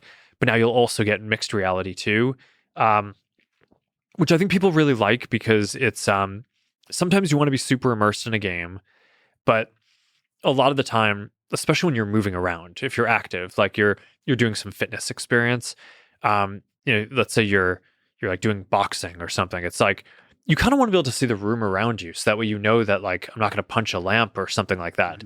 And I don't know if you got to play with this experience, but we basically have it's just sort of like a fun little demo that we put together. But it's like you just we're like in a conference room or your living room, and you have the guy there, and you're boxing him and you're fighting him, and it's like all the other people are there too. I got a chance to do that. Yeah, and all the people are there. It's like that guy's right there. Yeah, it's like it's right in the room. And the other human, the path, you're seeing them also. They can cheer you on. They can make fun of you if they're anything like friends of mine. And then just it's a really compelling experience. I mean, VR is really interesting too, but this is something else almost. This becomes integrated into your life, into your world. Yeah, and so I think it's a completely new capability that will unlock a lot of different content. And I think it'll also just make the experience more comfortable for a set of people who didn't want to have only fully immersive experiences. I think if you want experiences where you're grounded in, your living room and the physical world around you, now you'll be able to have that too. And I think that's pretty exciting. I really liked how it added windows to a room with no windows. Yeah. Me as a person. Did you see the aquarium one where you could see the shark swim up, or was that just the zombie one? Just the zombie one, but it's still outside. You don't necessarily want windows added to your living room where zombies come out of, but yes, in the context of that game, it's I enjoyed it because you could see the nature outside. And me as a person that doesn't have windows, it's just nice to have nature. Yeah. Well, even if it's a mixed reality setting. It's kind of, like I know it's a zombie game, but there's a Zen aspect to being able to look outside and alter your environment as you know it. Yeah. There will probably be better, more Zen ways to do that than the zombie game you're describing. But you're right that the basic idea of sort of having your physical environment on pass through, but then being able to bring in different elements external. I mean, I think it's going to be super powerful. And in some ways, I think that these are mixed reality is also a predecessor to eventually we will get AR glasses that are not kind of the goggles form factor of the current generation of headsets that people are making. But I think a lot of the experiences that developers are making for mixed reality of basically you just have a kind of a hologram that you're putting in the world will hopefully apply once we get the AR glasses too. Now that's got its own whole set of challenges, and it's well, the headset's already smaller than the previous version. Oh yeah, so it's 40% thinner. And the other thing that I think is good about it, so mixed reality was the first big thing. The second is it's just a great VR headset. It's got 2x the graphics processing power, 40% sharper screens, 40% thinner, more comfortable, better strap architecture, all this stuff that, if you liked Quest 2, I think that this is just going to be, it's like all the content that you might have played in Quest 2 is just going to get sharper automatically and look better in this. So it's, I think people are really going to like it. Yeah. So this fall. This fall, I have to ask, Apple just announced a mixed reality headset called Vision Pro for $3,500, available in early 2024. What do you think about this headset? Well, I saw the materials when they launched. I haven't gotten a chance to play with it yet. So kind of take everything with a grain of salt. But a few high level thoughts. I mean, first, I do think that this is a certain level of validation for the category, right? Where, when we were the primary folks out there before saying, hey, I think that this, virtual reality, augmented reality, mixed reality, this is going to be a big part of the next computing platform. I think having Apple come in and share that vision will make a lot of people who are fans of their products really consider that. And then, of course, the $3,500 price, on the one hand, I get it with all the stuff that they're trying to pack in there. On the other hand, a lot of people aren't going to find that to be affordable. So I think that there's a chance that them coming in actually increases demand for the overall space, and that Quest 3 is actually the primary beneficiary of that, because a lot of the people who might say, hey, this, I'm going to give another consideration to this, or, now I understand maybe what mixed reality is more, and Quest 3 is the best one on the market that I can afford. And it's great also, right? I think that's, and, in our own way, I think there are a lot of features that we have where we're leading on. So I think that I think is going to be that could be quite good. And then obviously over time, the companies are just focused on somewhat different things, right? Apple has always, I think, focused on building really kind of high-end things, whereas our focus has been on, we have a more democratic ethos. We want to build things that are accessible to a wider number of people. We've sold tens of millions of Quest devices. My understanding, just based on rumors, I don't have any special knowledge on this, is that Apple is building about 1 million of their device, right? So just in terms of like what you kind of expect in terms of sales numbers, I just think that this is, Quest is going to be the primary thing that people in the market will continue using for the foreseeable future. And then obviously over the long term, it's up to the companies to see how well we each executed the different things that we're doing. But we kind of come at it from different places. We're very focused on social interaction, communication,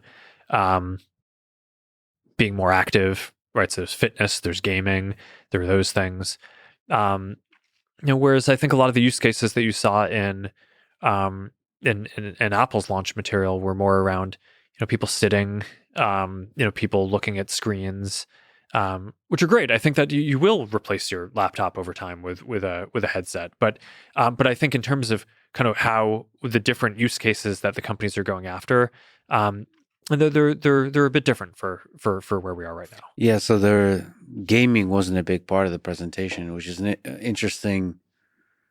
It feels like mixed reality gaming is such a big part of that. It was interesting to see it missing in the presentation. Well, I mean, look, there are certain design trade-offs in this where, I think they made this point about not wanting to have controllers, which on the one hand, there's a certain elegance about just being able to navigate the system with eye gaze and hand tracking. And by the way, you'll be able to just navigate Quest with your hands too, if that's what you want. One of the things I should mention is that the capability from the cameras to with computer vision to detect certain aspects of the hand, allowing you to have a controller that doesn't have that ring thing. Yeah, the hand tracking in Quest 3 and the controller really nice. Tracking is a big step up from the last generation. And one of the demos that we have is basically an MR experience teaching you how to play piano, where it basically highlights the notes that you need to play. And it's like, it's hands, it's no controllers. Mm-hmm. But I think if you care about gaming, having a controller allows you to have a more tactile feel and allows you to capture fine motor movement much more precisely than what you can do with hands without something that you're touching. So again, I think it's there are certain questions which are just around what use cases are you optimizing for. I think if you want to play games, then I think then I think you want to design the system in a different way, and we're more focused on kind of social experiences, entertainment experiences. Whereas if what you want is to make sure that the text that you read on a screen is as crisp as possible, then you need to make the design and cost trade-offs that they made that lead you to making a $3,500 device. So I think that there is a use case for that for sure, but I just think that the companies we've basically made different design trade-offs to get to the use cases that we're trying to serve. There's a lot of other stuff I would love to talk to you about the metaverse, especially the Kodak avatar, which I've gotten to experience a lot of different variations of recently that I'm really, really excited about. I'm excited to talk about that too. I'll have to wait a little bit because, well, I think there's a lot more to show off in that regard. But let me step back to AI. I think we've mentioned it a little bit, but I'd like to linger on this question that folks like Eliezer Yudkowsky has to worry about, and others, of the existential, of the serious threats of AI that have been reinvigorated now with the rapid developments of AI systems. Do you worry about the existential risks of AI as Eliezer does, about the alignment problem, about this getting out of hand? Anytime where there's a number of serious people who are raising a concern that is that existential about something that you're involved with, I think you have to think about it, right? So I've spent quite a bit of time thinking about it from that perspective. The thing where I basically have come out on this for now is I do think that there are, over time, I think that we need to think about this even more as we approach something that could be closer to superintelligence. I just think it's pretty clear to anyone working on these projects today that we're not there. And one of my concerns is that we spent a fair amount of time on this before, but there are more. I don't know if mundane is the right word, but there's like concerns that already exist, right? About like people using AI tools to do harmful things of the type that we're already aware, whether, we talked about fraud or scams or different things like that. And that's going to be a pretty big set of challenges that the companies working on this are going to need to grapple with, regardless of whether there is an existential concern as well at some point down the road. So I do worry that to some degree,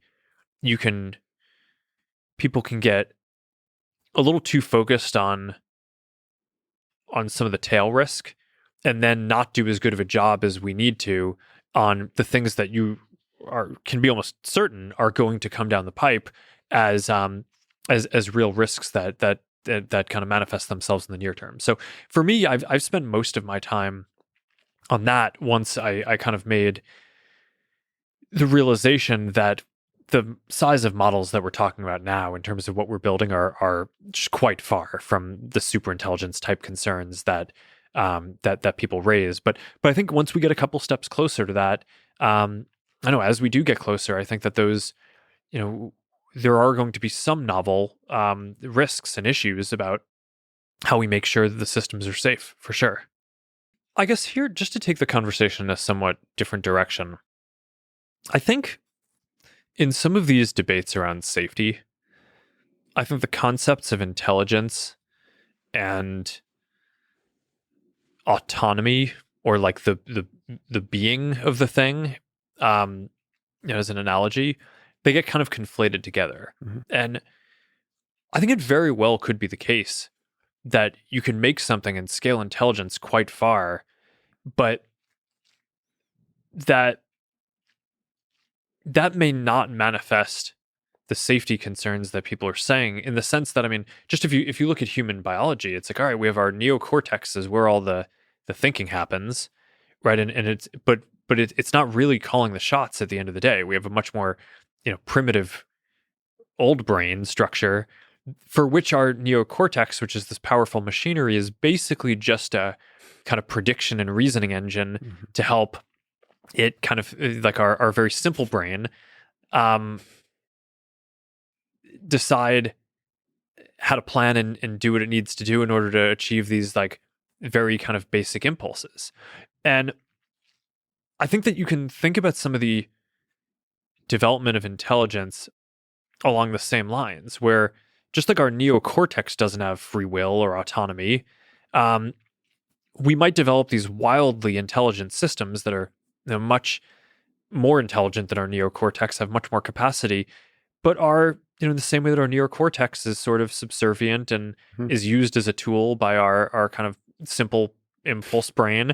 It's, I think that it's not out of the question that very intelligent systems that have the capacity to think will kind of act as that is sort of an extension of the neocortex doing that.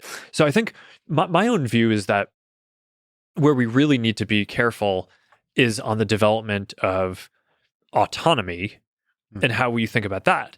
Because it's actually the case that relatively simple and unintelligent things that have runaway autonomy and just spread themselves, or, it's like, we have a word for that. It's a virus, right? It's can be simple computer code that is not particularly intelligent, but just spreads itself and does a lot of harm,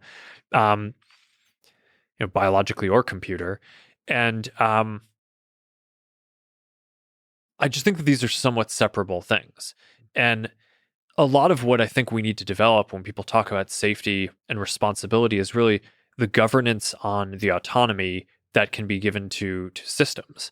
And to me, if I were, a policymaker or thinking about this, I would really want to think about that distinction between these, where I think building intelligent systems can create a huge advance in terms of people's quality of life and productivity growth in the economy. But it's the autonomy part of this that I think we really need to make progress on how to govern these things responsibly before we build the capacity for them to make a lot of decisions on their own, or give them goals or things like that. And I think that that's a research problem, but I do think that to some degree these are somewhat separable things. I love the distinction between intelligence and autonomy and the metaphor with the neocortex. Let me ask about power. So building super intelligent systems, even if it's not in the near term, I think Meta is one of the few companies, if not the main company, that will develop the super intelligent system. And you are a man who's at the head of this company. Building AGI might make you the most powerful man in the world. Do you worry that power will corrupt you? What a question. I mean, look, I think realistically, this gets back to the open source things that we talked about before, which is, I don't think that the world will be best served by any small number of organizations having this without it being something that is more broadly available. And I think if you look through history, it's when there are these sort of like unipolar advances and things that, and like power imbalances, that they're do end up being kind of weird situations. So this is one of the reasons why I think open source is generally the right approach. And I think it's a categorically different question today when we're not close to superintelligence. I think that there's a good chance that even once we get closer to superintelligence, open sourcing remains the right approach, even though I think at that point it's a somewhat different debate. But I think part of that is that is, I think one of the best ways to ensure that the system is as secure and safe as possible. Because it's not just about a lot of people having access to it. It's the scrutiny that kind of comes with with building an open source system. Right? I think that this is a pretty widely accepted thing about open source, is that you have the code out there, so anyone can see the vulnerabilities. Anyone can kind of mess with it in different ways. People can spin off their own projects and experiment in a ton of different ways. And the net result of all of that is that the systems just get hardened and get to be a lot safer and more secure. So I think that there's a chance that ends up being the way that this goes too, a pretty good chance, and that having this be open both leads to a healthier development of the technology and also leads to a more balanced distribution of the technology in a way that strike me as good values to aspire to. So to you, there's risks to open sourcing, but the benefits outweigh the risks. At the two, it's interesting. I think the way you put it well, that there's a different discussion now than when we get closer to the to development of superintelligence of the benefits and risks of open sourcing. Yeah, and to be clear, I feel quite confident in the assessment that open sourcing models now is net positive. I think there's a good argument that in the future it will be too, even as you get closer to superintelligence, but I've certainly have not decided on that yet, and I think that it becomes a somewhat more complex set of questions that I think people will have time to debate and will also be informed by what happens between now and then to make those decisions. We don't have to necessarily just debate that in theory right now. What year do you think we'll have a superintelligence? I don't know. I mean, that's pure speculation. I think it's I think it's very clear, just taking a step back, that we had a big breakthrough in the last year, yes, right? Where the LLMs and diffusion models basically reached a scale where they're able to do some pretty interesting things. And then I think the question is what happens from here. And just to paint the two extremes, on the on one side, it's like, okay, well, we just had one breakthrough. If we just have like another breakthrough like that, or maybe two, then we could have something that's truly crazy, right? And is just like so much more advanced. And on that side of the argument, it's like, okay, well, maybe we're only a couple of big steps away from reaching something that looks more like general intelligence. Okay, that's one side of the argument.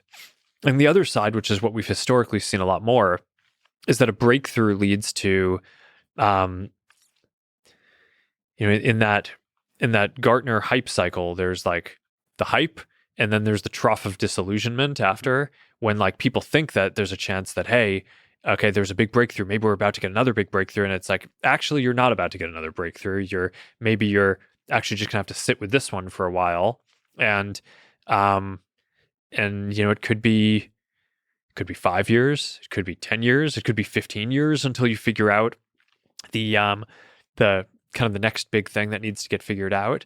And but I think that the fact that we just had this breakthrough sort of makes it so that we're at a point of almost a very wide error bars on what happens next. Yeah. I think the traditional technical view, or like looking at the industry, would suggest that we're not just going to stack in a like breakthrough on top of breakthrough on top of breakthrough like every 6 months or something. Right now, I think it will.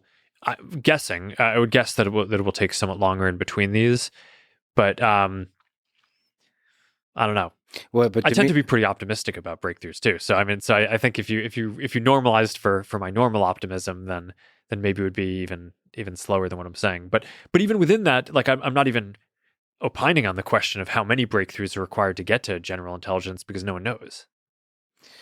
But this particular breakthrough was such a small step that resulted in such a big leap in performance as experienced by human beings, that it makes you think, wow, as we stumble across this very open world of research, will we stumble across another thing that will have a giant leap in performance? And also, we don't know exactly at which stage is it really going to be impressive, because it feels like it's really encroaching on impressive levels of intelligence. You still didn't answer the question of what year we're going to have superintelligence. I'd like to hold you to that. No, I'm just kidding. But is there something you could say about the timeline as you think about the development of AGI, superintelligence systems?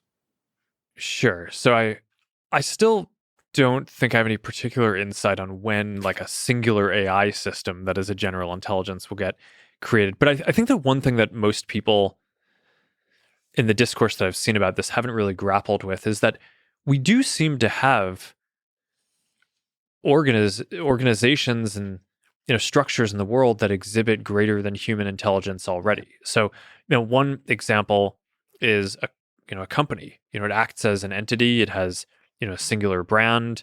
Obviously, it's a collection of people. But I certainly hope that Meta, with tens of thousands of people, makes smarter decisions than one person. But I think that would be pretty bad if it didn't. Another example that I think is even more removed from kind of the way we think about like the personification of intelligence, which is often implied in some of these questions, is think about something like the stock market, where the stock market is, takes inputs. It's a distributed system. It's like the cybernetic organism that, probably millions of people around the world are basically voting every day by choosing what to invest in. But it's basically this organism or structure that is smarter than any individual that we use to allocate capital as efficiently as possible around the world. And I do think that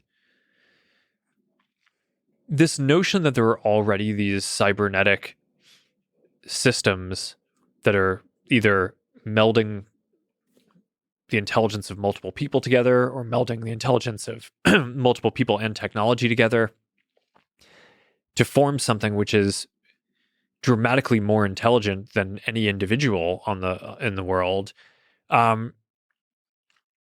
is something that seems to exist and that we seem to be able to harness in a productive way for our society, as long as we basically build these structures in balance with each other. So I don't know. I mean, that at least gives me hope that as we advance the technology, and I don't know how long exactly it's going to be, but you asked, when is this going to exist? I think to some degree, we already have many organizations in the world that are smarter than a single human. And that seems to be something that is generally productive in advancing humanity. And somehow the individual AI systems empower the individual humans and the interaction between those humans to make that collective intelligence machinery that you're referring to smarter. So it's not like AI is becoming super intelligent. It's just becoming the engine that's making the collective intelligence is primarily human, more intelligent. Yeah. It's educating the humans better. It's making them better informed. It's making it more efficient for them to communicate effectively and debate ideas. And through that process, just making the whole collective intelligence more and more and more intelligent. Maybe faster than the individual AI systems that are trained on human data anyway are becoming. Maybe the collective intelligence of the human species might outpace the development of AI.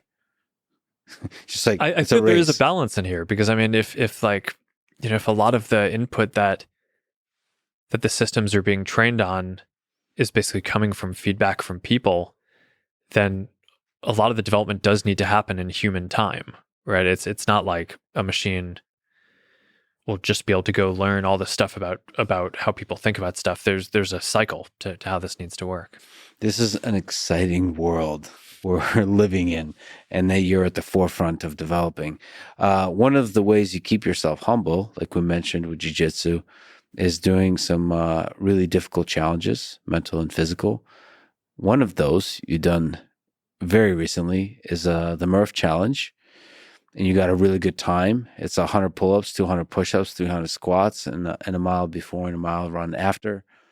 You got under 40 minutes on that.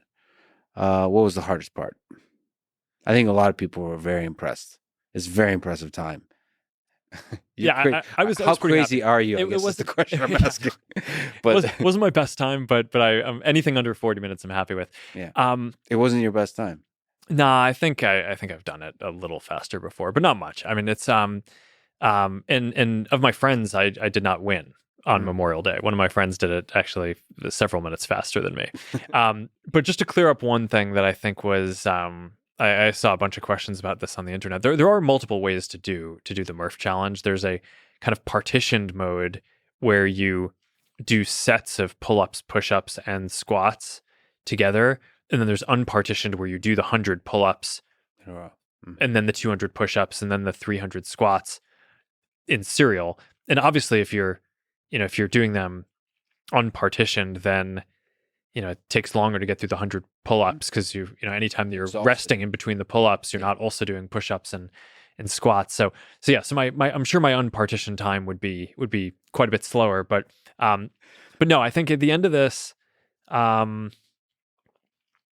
know. First of all, I think it's a good way to honor Memorial Day, right? It's this Lieutenant Murphy, basically, this was one of his favorite exercises, and I just try to do it on Memorial Day each year, and it's a good workout. I got my older daughters to do it with me this time. They my oldest daughter wants a weight vest because she sees me doing it with a weight vest. I don't know if a 7-year-old should be using a weight vest to do pull-ups, but the difficult question a parent must ask themselves. Yes, I was like, maybe I can make you a very lightweight vest, but I didn't think it was good for this. So she basically did a quarter Murph. So she ran a quarter mile, and then did 25 pull-ups, 50 push-ups, and 75 air squats. Then ran another quarter mile, and in 15 minutes, which I was pretty impressed by. And my 5-year-old too. So I was excited about that. And I'm glad that I'm teaching them kind of the value of, I don't know, physicality, right? I think a good day for Max, my daughter, is when she gets to go to the gym with me and cranks out a bunch of pull-ups. And I love that about her. I mean, I think it's good. She's, hopefully I'm teaching her some good lessons, but I mean, the broader question here is, given how busy you are, given how much stuff you have going on in your life, what's the perfect exercise regimen for you to keep yourself happy, to keep yourself productive in your main line of work? Yeah, so I mean, I'm focused most of my workouts on fighting. So jiu-jitsu and MMA. But I don't know. I mean, maybe if you're a professional, you can do that every day. I can't. I just get, it's too many bruises and things that you need to recover from. So I do that, 3 to 4 times a week. And then the other days, I just try to do a mix of things, like just cardio conditioning, strength building, mobility. So you try to do something physical every day? Yeah, I try to, unless I'm just so tired that I just need to relax. But then I'll still try to go for a walk or something. I mean, even here, I don't know. I mean, have you been on the roof here yet? No. We'll go on the roof after this. Things. But it's we designed this building, and I put a park on the roof, so that way that's my meetings when I'm just doing kind of a one-on-one or talking to a couple of people. I have a very hard time just sitting. I feel like it gets super stiff. It feels really bad. But I don't know. Being physical is very important to me. I think it's I do not believe, and this gets to the question about AI, I don't think that a being is just a mind. I think we're kind of meant to do things, and physically, and a lot of the sensations that we feel are connected to that. And I think that that's a lot of what makes you a human is basically, having that set of sensations and experiences around that, coupled with a mind to reason about them. But I don't know. I think it's important for balance to kind of get out, challenge yourself in different ways, learn different skills, clear your mind. Do you think AI, in order to become super intelligent, an AGI should have a body? It depends on what the goal is. I think that there's this assumption in that question that intelligence should be kind of person-like, whereas as we were just talking about, you can have these greater than single human intelligent organisms like the stock market, which obviously do not have bodies and do not speak a language, right? And like, and just kind of have their own system. But so I don't know. My guess is there will be limits to what a system that is purely an intelligence can understand about the human condition without having the same, not just senses, but like our bodies change as we get older, right? And we kind of evolve. And I think that those very subtle physical changes just drive a lot of social patterns and behavior around like when you choose to have kids, right? Like just like all these, that's not even subtle. That's a major one, right? But like, how you design things around the house. So I mean, I think it would, if the goal is to understand people as much as possible, I think that's trying to model those sensations is probably somewhat important, but I think that there's a lot of value that can be created by having intelligence, even that is separate from that, as a separate thing. So one of the features of being human is that we're mortal, we die. We've talked about AI a lot, about potentially replicas of ourselves. Do you think there will be AI replicas of you and me that persist long after we're gone, that family and loved ones can talk to? I think we'll have the capacity to do something like that. And I think one of the big questions that we've had to struggle with in the context of social networks is who gets to make that. And my answer to that, in the context of the work that we're doing, is that should be your choice, right? I don't think anyone should be able to choose to make a Lex bot that people can choose to talk to and get to train that. Yeah. And we have this precedent of making some of these calls where, I mean, someone can create a page for a Lex fan club, but you can't create a page and say that you're Lex. Yes. Right. So I think that this similarly, maybe, someone maybe should be able to make an AI that's a Lex admirer that someone can talk to, but I think it should ultimately be your call whether there is a Lex AI. Well, I'm open sourcing the Lex. So you're a man of faith. What role has faith played in your life, in your understanding of the world, and your understanding of your own life, and your understanding of your work and how your work impacts the world? Yeah, I think that there's a few different parts of this that are relevant. There's sort of a philosophical part and there's a cultural part. And one of the most basic lessons is right at the beginning of Genesis, right? It's like God creates the earth and creates people in God's image. And there's the question of, what does that mean? And the only context that you have about God at that point in the Old Testament is that God has created things. So I always thought that like one of the interesting lessons from that is that there's a virtue in creating things that is like, whether it's artistic or whether you're building things that are functionally useful for other people. I think that by itself is a good.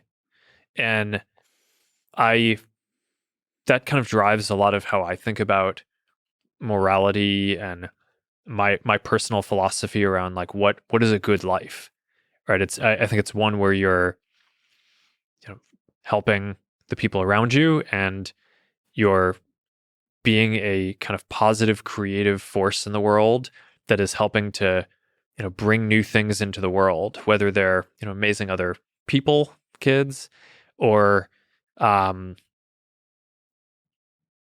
just leading to the creation of different things that wouldn't have been possible otherwise. And so that's a value for me that matters deeply. And I just love, spending time with the kids and seeing that they sort of, trying to impart this value to them.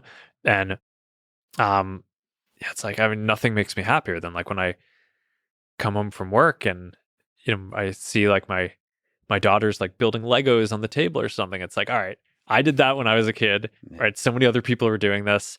And like, I hope you don't lose that spirit where when you kind of grow up and you want to just continue building different things, no matter what it is. To me, that's a lot of what matters.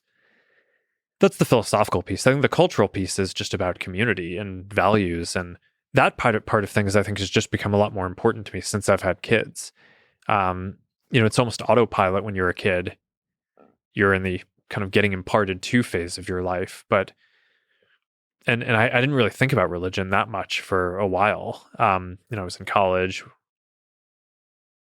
before I had kids, and then I think having kids has this way of really making you think about what traditions you want to impart, and how you want to celebrate, and